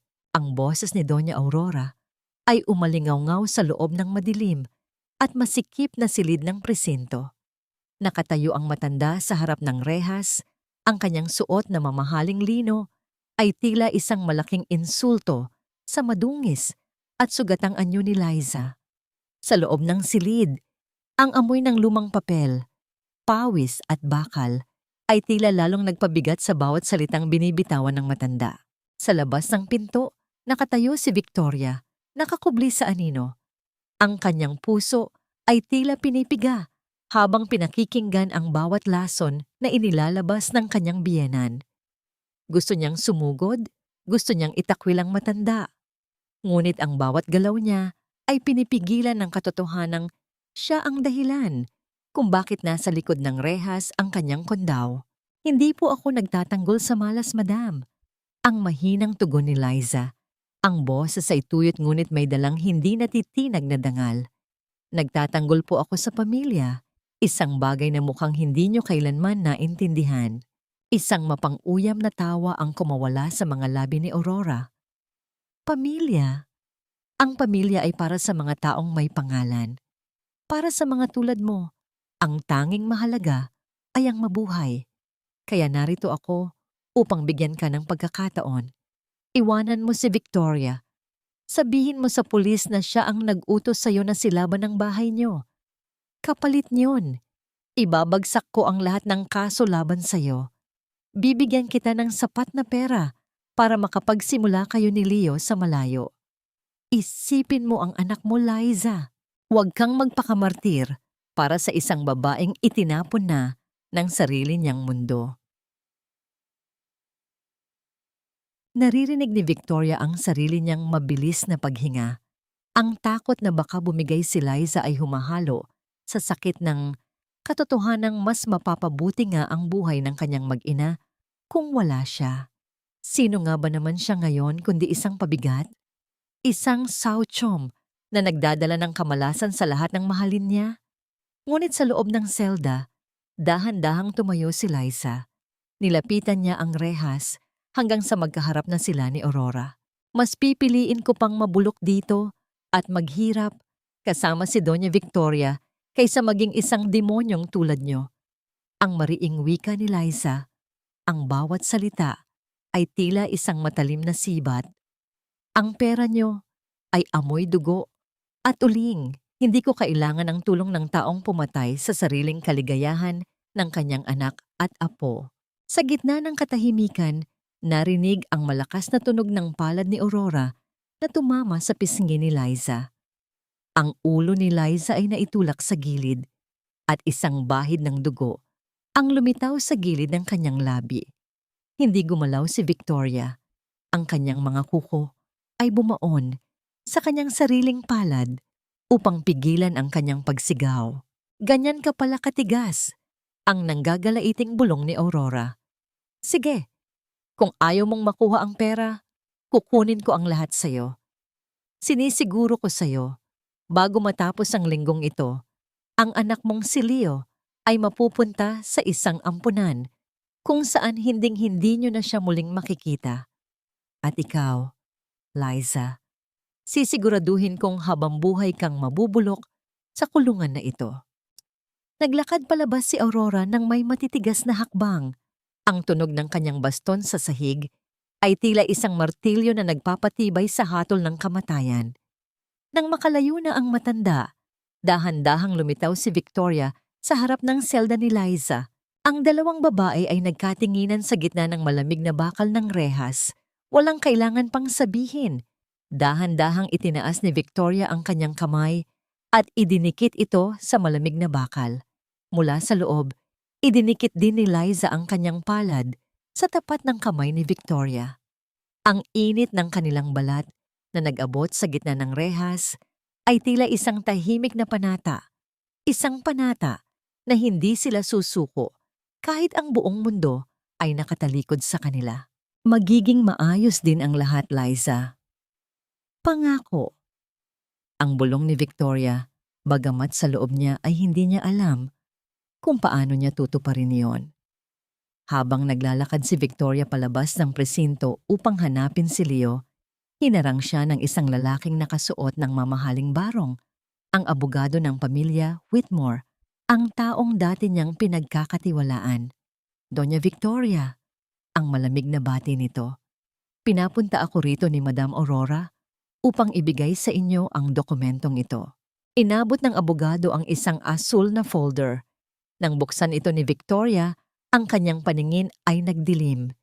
Ito ay isang utos mula sa korte, isang temporary custody order dahil sa kasong arson ni Liza at sa kalagayan ni Victoria na walang trabaho at tirahan. Idineklara ng korte na hindi sila karapat-dapat na magpalaki ng bata. Ang pangangalaga kay Leo ay opisyal nang inilipat sa ilalim ng kapangyarihan ni Doña Aurora Whitmore. Narinig ni Victoria ang tunog ng isang malaking sasakyan na humihinto sa harap ng presinto. Sa likod ng bintana ng sasakyang yon, nakita niya ang maliit na mukha ni Leo na nakadikit sa salamin, umiiyak, at tinatawag ang kanyang pangalan habang mabilis itong pinapatakbo palayo. Ang huling alaala ng kanyang pamilya ay unti-unti nang nilalamon ng dilim ng lansangan.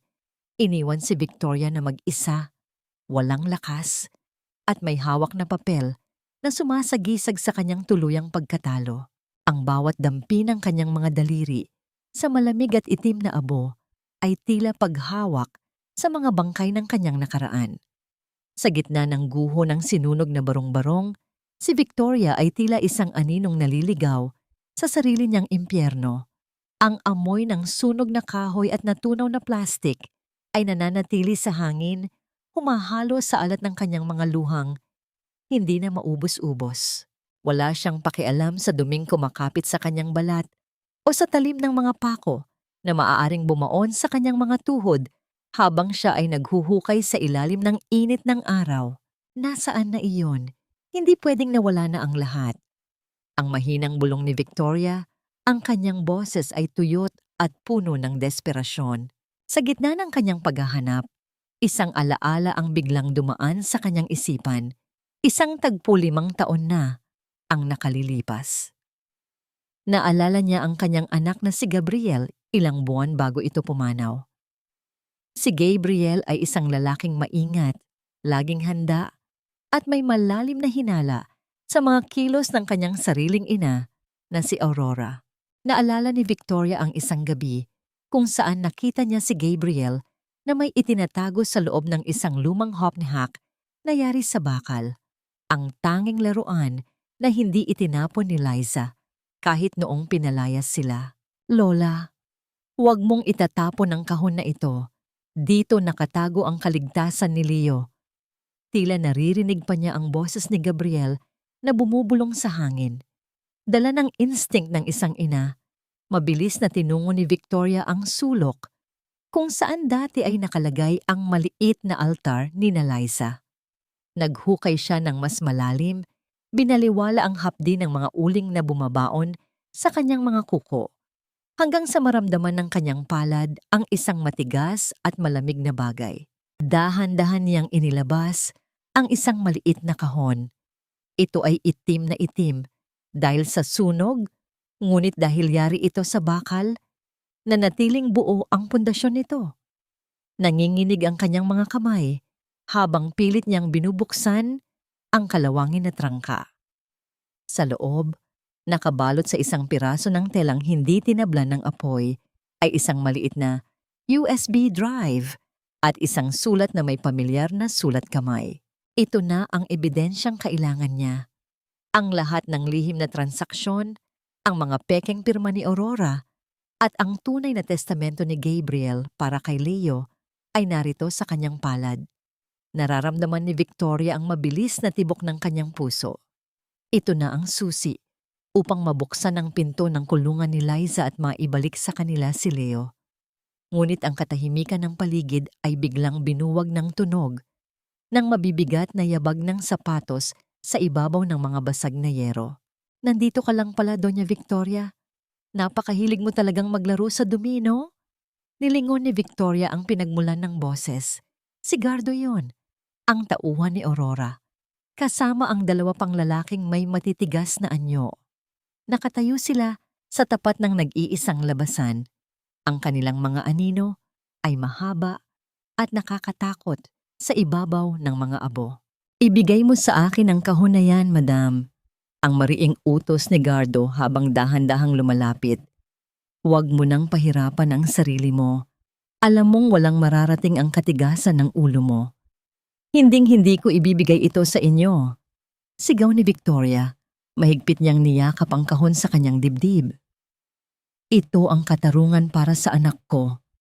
Ito ang maglalantad sa tunay na pagkatao ng amo ninyo. Isang mapanguyam na tawa ang sumunod sa sinabi ni Victoria.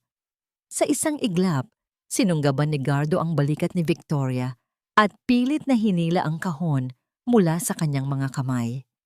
Nagkaroon ng isang marahas na agawan sa gitna ng mga guho. Naramdaman ni Victoria ang sakit sa kanyang braso, ang puwersa ng lalaki na tila gustong baliin ang kanyang mga buto. Dahil sa takot at galit, dahan-dahang gumalaw ang mekanismo ng hopnack sa loob ng kahon.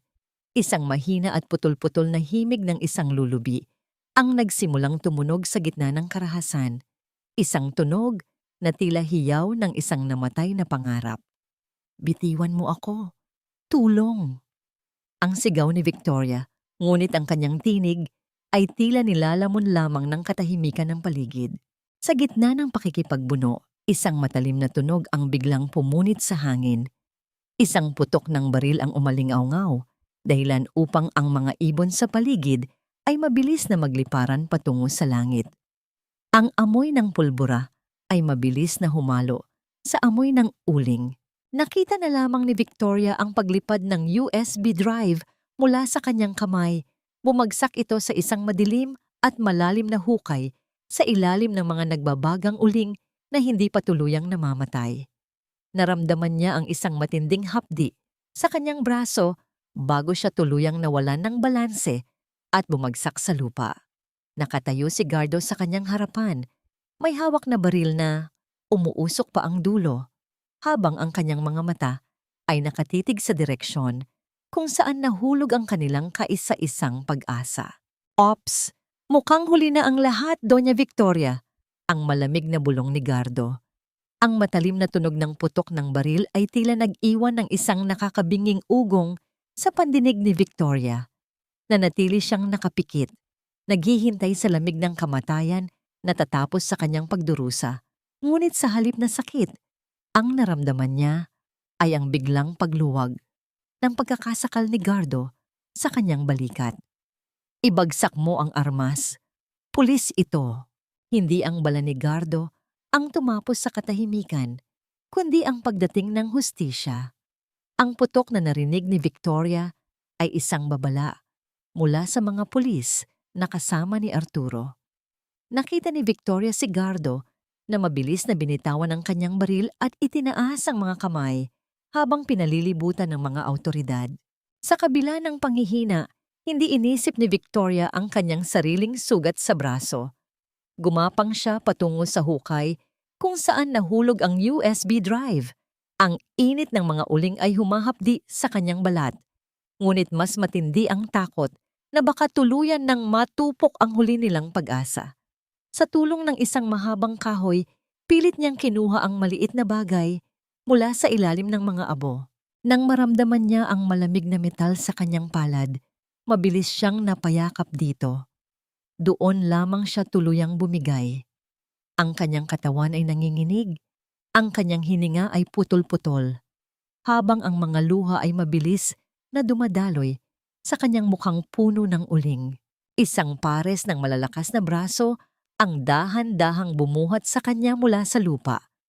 Amoy ng malinis na tela at katapatan ang sumalubong sa kanyang mga pandama. Si Arturo. Hindi nag-atubili ang kalihim na dumiingi ang kanyang mamahaling barong sa madungis na katawan ni Victoria upang alalayan ito. Ligtas ka na, Victoria. Nandito na ako. Ang mahinang bulong ni Arturo sa kanyang tainga. Ang bawat salita nito ay tila isang mainit na kumot na bumabalot sa nanginginig niyang kaluluwa. Dinala ni Arturo si Victoria sa isang ligtas na lugar, isang tahimik na bahay sa labas ng lungsod kung saan hindi sila mahahanap ng mga tauhan ni Aurora. Doon, sa ilalim ng malambot na ilaw ng lampara, dahan-dahang nilinis ni Arturo ang mga sugat ni Victoria. Ang paggalaw ng mga kamay ng lalaki ay punong-puno ng pag-iingat. Tila isang mamahaling kristal ang kanyang hinahawakan na ayaw niyang mabasag. Nararamdaman ni Victoria ang malalim na pintig ng kanyang puso sa bawat pagkakataong dumidikit ang balat ni Arturo sa kanyang braso habang binabalutan ito ng benda.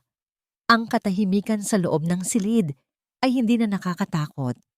Ito ay puno ng isang uri ng pagtitiwala na matagal na niyang kinalimutan. Tumingin si Victoria sa mga mata ni Arturo at sa unang pagkakataon, nakita niya ang sarili niya hindi bilang isang donya na bagsak, kundi bilang isang babaeng karapat-dapat mahalin at protektahan. Bakit mo ito ginagawa? Mahinang tanong ni Victoria. Ang kanyang boses ay puno ng pagtataka. Pagkatapos ng lahat ng pambabastos na ginawa ko sa iyo, itinigil ni Arturo ang kanyang ginagawa at tinitigan ng diretso si Victoria. Inabot niya ang isang hibla ng buhok ni Victoria na nakaharang sa mukha nito at dahan-dahang inilagay sa likod ng kanyang tainga. Ang haplos na yon ay panandalian lamang, ngunit nag-iwan ito ng isang kuryenteng gumapang sa buong pagkatao ng babae. Dahil nakita ko ang liwanag sa likod ng iyong mga mata noong gabing iyon, Victoria, sagot ni Arturo. At dahil ang katarungan ay hindi lamang tungkol sa pagpaparusa sa masama, kundi tungkol din sa pagbawi sa mga taong nawawalan ng daan. Nang maging matatag na ang pakiramdam ni Victoria, isinalpak nila ang USB drive sa isang laptop. Ang unang lumitaw ay ang boses ni Gabriel. Ang kanyang anak ay nagsalita ng may halong lungkot at determinasyon. Isinasalaysay ang bawat dokumento ng pagnanakaw ni Aurora. Ngunit ang pinakamabigat na ebidensya ay ang isang lihim na recording ng usapan ni na Aurora at ng isang hindi kilalang tao, kung saan inuutusan ng matanda na ayusin ang sasakyan ni Gabriel bago ang aksidenteng pumatay dito. Napahawak si Victoria sa kanyang bibig upang pigilan ang isang malakas na hiyaw. Ang kanyang sariling biyenan ang pumatay sa kanyang anak. Ang lahat ng sakit, ang lahat ng pait ay nagmula sa iisang ugat ng kasakiman. Kailangan natin silang itigil, Arturo, ang mariing wika ni Victoria. Ang kanyang mga mata ay nag-aapoy na sa determinasyon. Ngayong gabi ay ang malaking piging para sa kanyang pag-upo bilang panghabambuhay na tagapangulo ng Whitmore Builders. Doon natin siya tatapusin. Handa ka na ba? Tanong ni Arturo, hawak ang kamay ni Victoria upang bigyan ito ng lakas. Higit pa sa kahandaan, sagot ni Victoria. Dahil ang reynang itinapon niyo sa putikan ay babalik hindi para muling maghari, kundi para sirain ang korona ng kasinungalingan. Habang naghahanda sila, isang tawag ang natanggap ni Arturo mula sa kanyang tauhan sa labas. Ang balita ay tila isang mabilis na agos ng malamig na tubig. Secretary, minamadali ni Aurora ang pagpirma ng kasunduan upang ibenta ang lahat ng assets ng kumpanya sa isang dayuhang sindikato. Kapag nangyari iyon, mawawala na ang lahat ng ebidensya at hindi na natin mababawi ang mga ari-arian para kay Leo. Ang orasan ay nagsimula nang tumakbo ng mabilis. Ang gabi ng pagtutuos ay narito na at ang bawat segundong lumilipas ay tila isang hakbang patungo sa tuluyang pagkawasak o ang muling pagbangon ng katotohanan. Ang tunog ng mga violin na tumutugtog ng isang malaanghel na awitin ay bahagyang natatabunan ng ingay ng mga nagkukumpulan at nagbubulungan ng mga bisita. Ang malaking bulwagan ng Whitmore Grand Ballroom na ngayon ay nababalot sa mga kurtina ng pulang seda at kumikinang na chandelier ay tila isang entablado na handa nang bumukas para sa isang makapigil hiningang pagtatanghal. Sa gitna ng lahat ng ito, sa dulo ng mahabang pulang karpet ay nakatayo si Doña Aurora, ang bagong at ang inaasahang magiging panghabambuhay na pinuno ng Whitmore Builders. Nakasuot siya ng isang mamahaling gown na kulay ginto na tila nagmumukha siyang diyosa na binasbasan ng kayamanan at kapangyarihan. Nagtatawanan ng mga bisita habang iaangat ni Aurora ang kanyang baso ng champagne. Ang kanyang mga mata ay kumikinang sa tagumpay.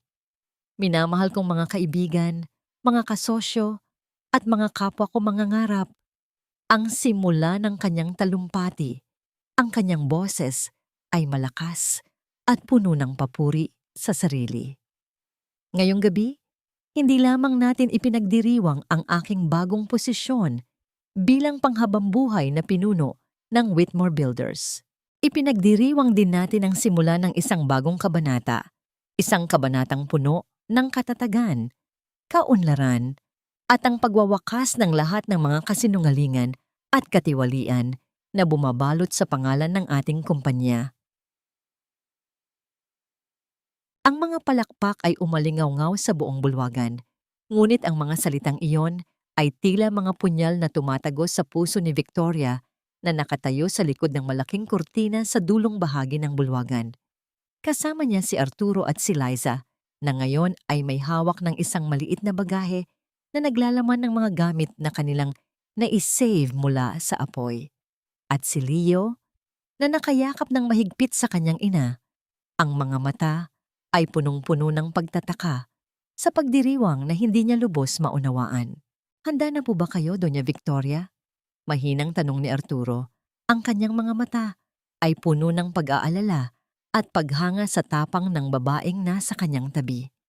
Tumango si Victoria, ang kanyang mga labi ay bahagyang nakangiti.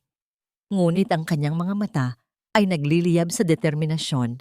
Ang kanyang kasuotan ay hindi kasing glamorous ng kay Aurora, isang simpleng itim na bestida, ngunit ang kanyang tindig ay mas matatag kaysa sa sino mang nakaupo sa bulwagang iyon. Simulan na natin, sagot ni Victoria.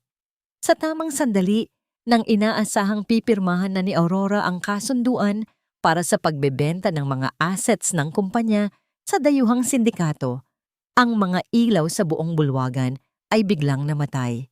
Sa kasunod na katahimikan, isang malakas na tunog ng pagbukas ng malaking pinto ang umalingaw-ngaw, na sinundan ng pagpasok ni Victoria. Hindi siya nag-iisa. Sa likuran niya ay nakatayo ang mga pulis na may dalang mga search warrant, habang si Arturo, na ngayon ay nakasuot na ng kanyang opisyal na uniforme, ay nakatayo sa kanyang tabi, Ang kanyang mukha ay seryoso at determinado. Ano ang ibig sabihin nito? Ang galit na sigaw ni Aurora, ang kanyang mga mata ay naglalaway sa pagkasuklam. Paano kayo nakapasok dito? Guard, alisin niyo sila. Ngunit bago pa man makagalaw ang mga gwardya, nagsalita si Arturo. Wala kayong magagawa, Madam Aurora. Ang lahat ng iyong mga kilos ay nasa ilalim na ng imbestigasyon ng batas. Sa isang hudyat mula kay Arturo, ang mga ilaw sa bulwagan ay unti-unting bumalik, ngunit hindi na ito nakatutok sa entablado. Sa halip, ito ay nakatutok sa isang malaking screen sa likuran ni Aurora. Sa isang iglap, ang imahe ay nagbago. Hindi na ang mga napakagarang disenyong gawa sa ginto, kundi ang tahimik na mukha ni Gabriel, ang yumao niyang anak, na tila nakatingin sa lahat ng naroroon. Minamahal kong mga bisita, ang malumanay na tinig ni Gabriel na naitala bago pa man ito mamatay, ay umalingaw-ngaw sa buong bulwagan, dala ng isang malakas na speaker system. Kung naririnig ninyo ito, nangangahulugan lamang na hindi ko na kayo mababantayan. Ito ang aking huling habilin at ang aking huling pagtatangka na ilantad ang katotohanan. Ang mga salita ni Gabriel ay nagtulak sa mga bisita na manatiling nakatutok. Ang kanilang mga bibig ay nakabukas sa pagkamangha at pagkabigla. Habang nagpapatuloy ang kanyang tinig, ang mga larawan at mga dokumento ng mga ilegal na transaksyon ni Aurora ay sunod-sunod na lumitaw sa screen, mga maling lagda, mga peking resibo, at mga lihim na kasunduan. Ang aking ina, si Aurora Whitmore, ang patuloy ni Gabriel, ang kanyang tinig ay nagiging malungkot at puno ng sakit, ay ang tunay na kumikitil sa aking buhay. Sa pamamagitan ng isang aksidente sa aking sasakyan, ginawa niya ang lahat upang makuha ang aking mana at upang matakpan ang kanyang mga kasalanan. Ang pera para sa aking anak na si Leo, ang aking ipon, lahat ay ninakaw niya.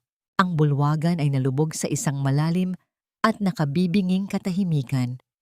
Ang mga ngiti ay nawala sa mga labi ng mga bisita, napalitan ng pagkabigla at takot. Si Aurora, na dati ay puno ng kumpiyansa, ay ngayon ay nakatayo na parang estatwa. Ang kanyang muka ay kasing puti ng malamig na marmol. Nang matapos ang audio recording ni Gabriel, tumayo si Victoria sa harap ng screen. Ang kanyang boses, kahit na nanginginig, ay puno ng lakas at katatagan. Ang Whitmore Builders ay hindi lamang isang kumpanya. Ang kanyang tinig ay umalingaw-ngaw.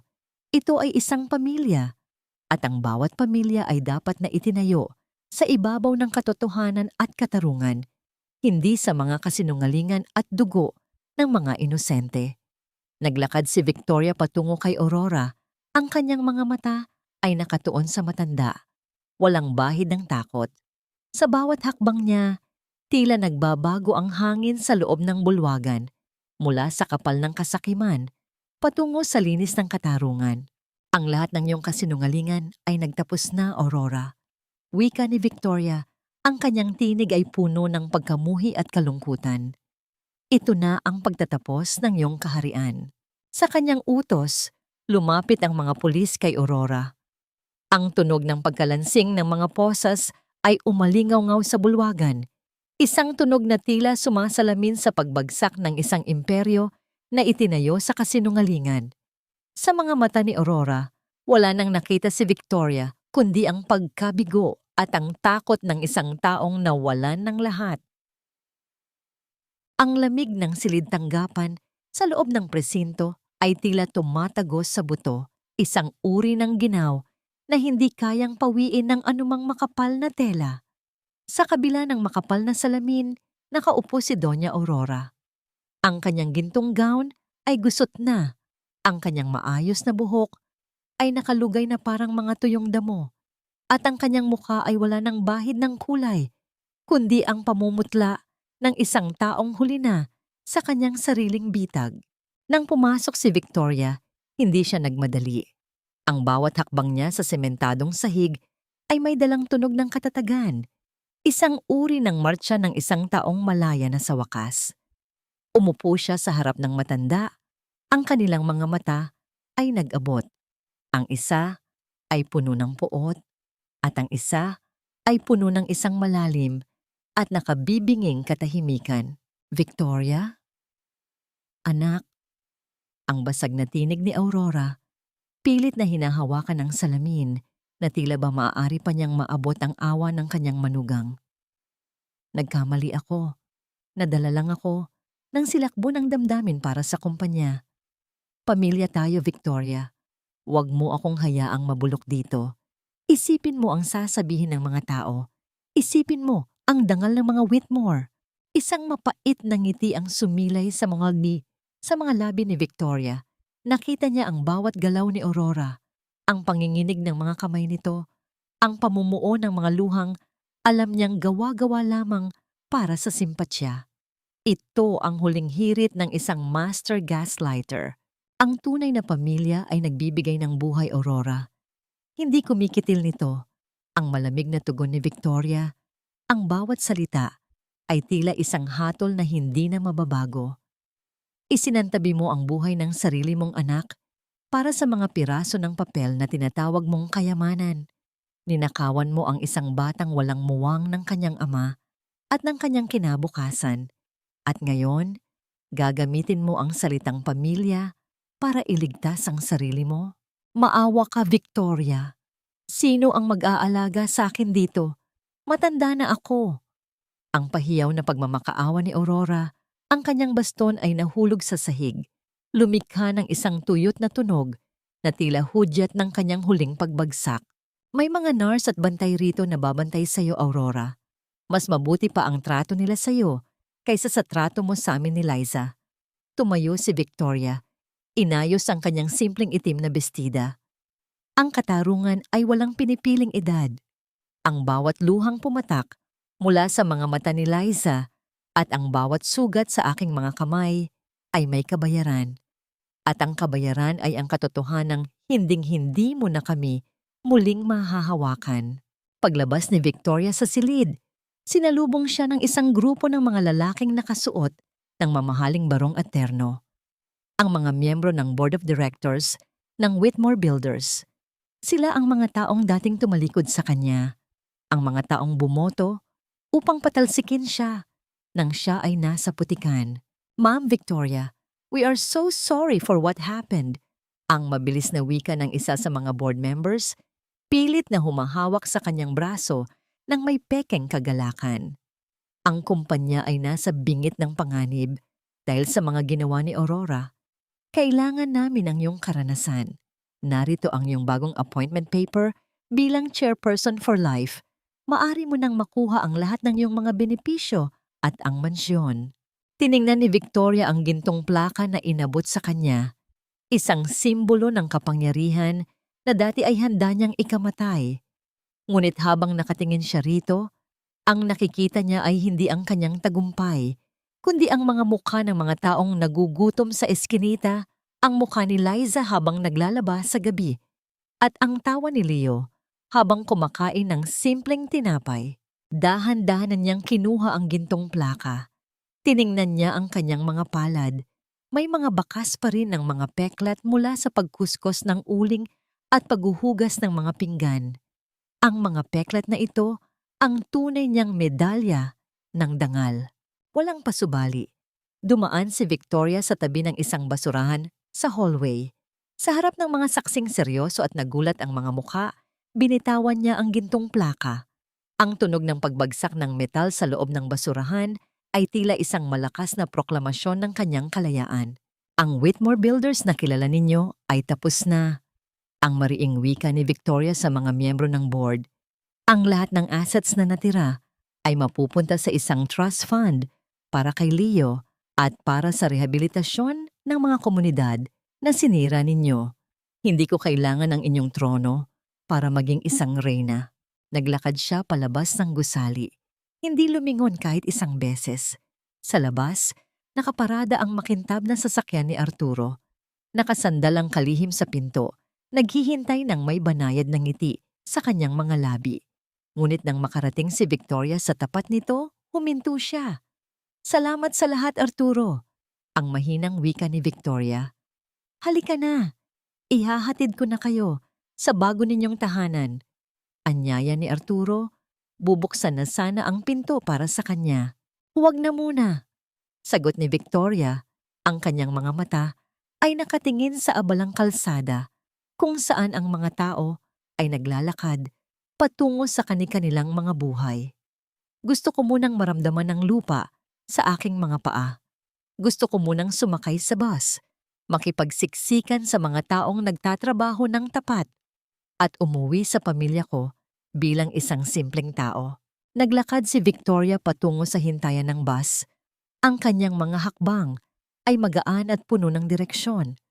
Ang hapon ay nagtatapos sa isang makulay na takip silim, at habang sumasakay siya sa sasakyang puno ng mga estranghero, alam niyang ang tunay na kayamanan ay hindi matatagpuan sa itaas ng isang toreng kristal, kundi sa gitna ng pagmamahal na walang hinihintay na kapalit. Sa labas ng malaking pintuan ng bilangguan, ang hangin ay hindi na amoy luma at amoy bakal. Ang bawat hininga ni Liza habang dahan-dahang humahakbang palabas ay tila isang paghigop sa dalisay na kalayaan na matagal nang ipinagkait sa kanya. Sa kabilang dako ng kalsada, nakatayo si Victoria.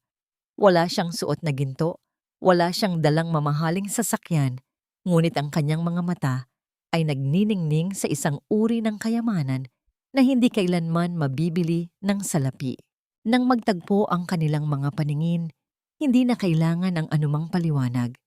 Mabilis na naglakad si Liza patungo sa kanyang biyenan at mahigpit itong niyakap. Ang yakap na yon ay hindi lamang pagbati. Ito ay paghihilom ng lahat ng sugat ng nakaraan. Isang pagkilala na sila ay tunay ng mag-ina sa harap ng Diyos at ng tao. Ang mga luha ni Victoria na pumatak sa balikat ni Liza ay hindi na luha ng pait, kundi luha ng pasasalamat. Ilang linggo ang lumipas, ang ingay ng lungsod ay napalitan ng katahimikan ng isang payapang subdibisyon sa labas ng Maynila. Hindi ito mansyon sa Forbes Park, kundi isang simpleng bahay na may maliit na hardin na binili ni Victoria gamit ang natitirang pera mula sa insurance ni Gabriel na nabawi ni Arturo. Ang munting tahanan ay amoy bagong semento at sariwang hangin. Isang lugar kung saan ang bawat sulok ay punong-puno ng pag-asa sa halip na mga lihim. Sa loob ng kusina, abala si Victoria. Wala na ang kanyang panginginig habang humahawak ng mga kagamitan sa pagluluto. Ang kanyang mga kamay, na mayroon pa ring mga peklat mula sa kanyang mga naging sakripisyo, ay maingat na naghihiwa ng mga sangkap para sa hapunan. Sa pagkakataong ito, hindi nasunog ang kanin.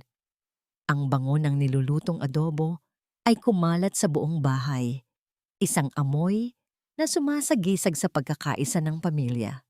"Lola! Lola! Tingnan mo ang ginuhit ko!" Ang masayang sigaw ni Leo habang tumatakbo sa loob ng kusina. Binitawan ni Victoria ang sandok at dahan-dahang binuhat ang kanyang apo.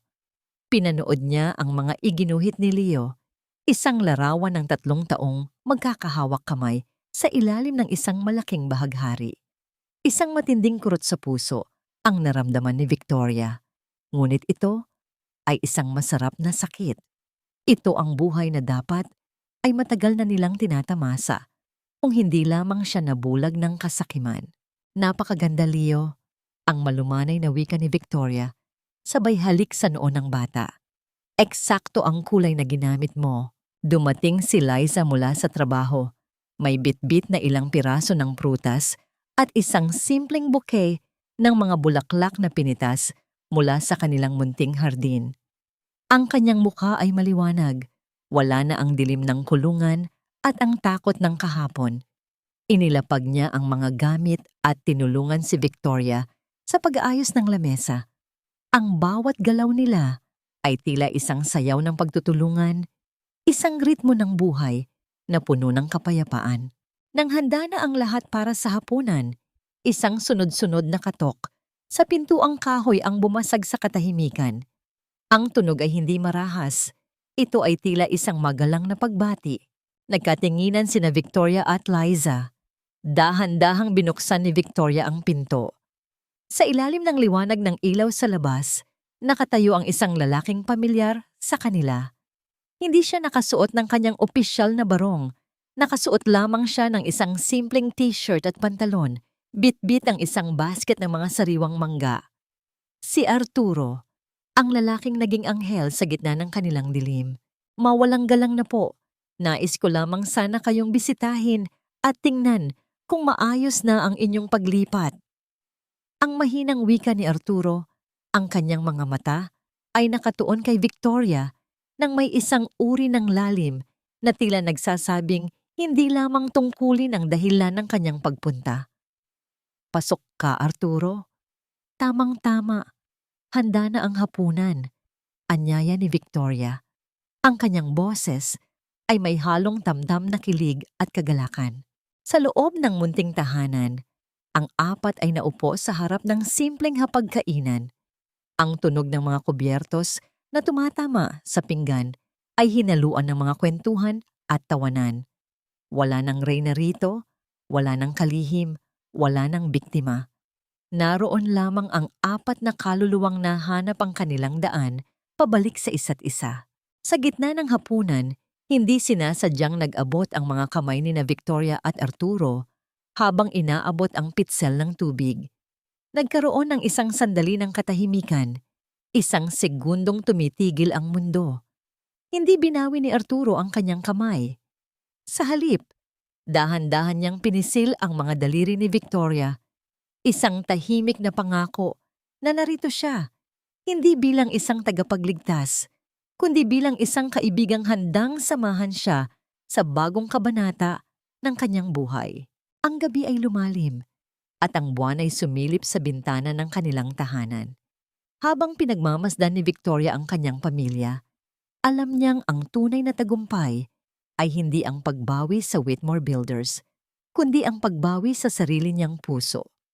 Ang toreng kristal ay tuluyan ng gumuho at sa ibabaw ng mga guho nito, itinayo ang isang pundasyong hindi kailanman matitibag ng anumang bagyo, ang pundasyon ng tunay na pagmamahalan. Isang taon ang mabilis na lumipas, tila isang mabilis na agos ng ilog na dahan-dahang naglilinis sa mga bakas ng putik sa dalampasigan. Sa isang maliit at tahimik na sementeryo sa labas ng lungsod, ang damo ay sariwa at ang mga bulaklak ay namumukadkad sa ilalim ng banayad na sikat ng araw. Nakatayo si Victoria sa harap ng himlayan ng kanyang anak na si Gabriel. Wala na ang itim na belo ng pait sa kanyang mukha. Ang tanging mababakas ay ang kapayapaan ng isang inang nakahanap na ng katarungan para sa kanyang dugo at laman. Dahan-dahan niyang hinaplos ang malamig na marmol ng puntod. Gabriel, maayos na ang lahat. Malaki na si Leo at araw-araw niyang naaalala ang kabutihan mo. Ang mahinang bulong ni Victoria, ang boses ay tila isang kumpas ng hangin. Bago siya umalis sa sementeryo, nagpa siya si Victoria na gawin ang isang bagay na matagal na niyang pinaghahandaan. Tinungo niya ang Correctional Institute for Women. Sa loob ng silid-dalaw, muli niyang nakaharap si Doña Aurora. Ang matanda ay tila mas lalong lumiit sa loob ng kanyang kulay kahel na uniforme. Wala na ang kanyang mga diamante. Wala na ang kanyang baston na gawa sa ivory. At ang kanyang mga mata ay tila dalawang madilim na balon ng pagsisisi at galit. Naparito ka ba para pagtawanan ako, Victoria? Ang paos na tanong ni Aurora, ang kanyang mga kamay ay nanginginig habang nakahawak sa rehas. Tumingin si Victoria sa kanyang biyenan, hindi nang may puot, kundi nang may malalim na habag. Naparito ako upang sabihin sa iyo na pinatatawad na kita, Aurora. Hindi dahil karapat-dapat ka sa kapatawaran, kundi dahil karapat-dapat ang puso ko sa katahimikan. Hindi ko kailangan ng patawad mo. Ang huling hirit ng matanda, ngunit ang kanyang boses ay wala ng lakas. Siguro nga, Pero ang puot ay isang bilangguan na mas masakit pa kaysa sa mga pader na ito. At ngayon, malaya na ako. Ang huling wika ni Victoria bago siya tumalikod ng tuluyan. Hindi na siya lumingon muli. Sa kanyang paghakbang palabas ng bilangguan, naramdaman niya ang huling bigat na nawala sa kanyang mga balikat. Ang pagpapatawad ay hindi para sa nagkasala, kundi para sa taong nagnanais na muling mabuhay. Nang sumapit ang hapon, bumalik si Victoria sa kanilang munting tahanan. Nakita niya si Liza na abala sa pagdidilig ng mga halaman, habang si Leo ay masayang naglalaro sa ilalim ng punong mangga.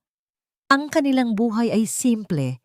Si Liza ay mayroon ng maliit na bakery na pinupuntahan ng mga kapitbahay dahil sa sarap ng tinapay, habang si Victoria ay tumutulong sa pag-aasikaso ng mga dokumento ng kanilang munting negosyo. Wala na ang toreng kristal, ngunit ang pundasyon ng kanilang bahay ay yari sa katapatan. Isang pamilyar na sasakyan ang huminto sa tapat ng kanilang gate. Lumabas si Arturo. Bit-bit ang ilang mga libro para kay Leo. Sa bawat hakbang ng lalaki patungo sa kanilang pintuan, ang mga mata ni Victoria ay sumusunod ng may ngiti. Lumapit si Arturo sa kanya at dahan-dahang naupo sa tabi niya sa beranda. "Kumusta ang araw mo, Victoria?" Ang malumanay na tanong ni Arturo. "Maayos na maayos, Arturo. Parang ngayon ko lang talaga naintindihan kung ano ang ibig sabihin ng salitang uwi." Sagot ni Victoria. Dahan-dahang kinuha ni Arturo ang kamay ni Victoria. Hindi ito ang kamay ng isang mayamang donya. Ito ay kamay ng isang babaeng dumaan sa apoy. May mga peklat ng pagtatrabaho at may mga guhit ng karanasan. Ngunit para kay Arturo, ito ang pinakamagandang kamay na kanyang nahawakan. Inilapat ni Victoria ang kanyang ulo sa balikat ng lalaki. Pinagmamasdan ang unti-unting paglubog ng araw na nagbibigay ng kulay ginto sa buong paligid. Nahanap na ba niya ang kapayapaan? Oo, ang kapayapaan ay hindi ang kawalan ng gulo, kundi ang pagkakaroon ng mga taong mananatili sa tabi mo kahit ang buong mundo ay gumuho na. Ano ang aral na iniwan ng kanyang paglalakbay? Ang tunay na kayamanan ay hindi nasusukat sa taas ng gusaling pag-aari mo, kundi sa lalim ng pagmamahal na kaya mong ibigay at tanggapin.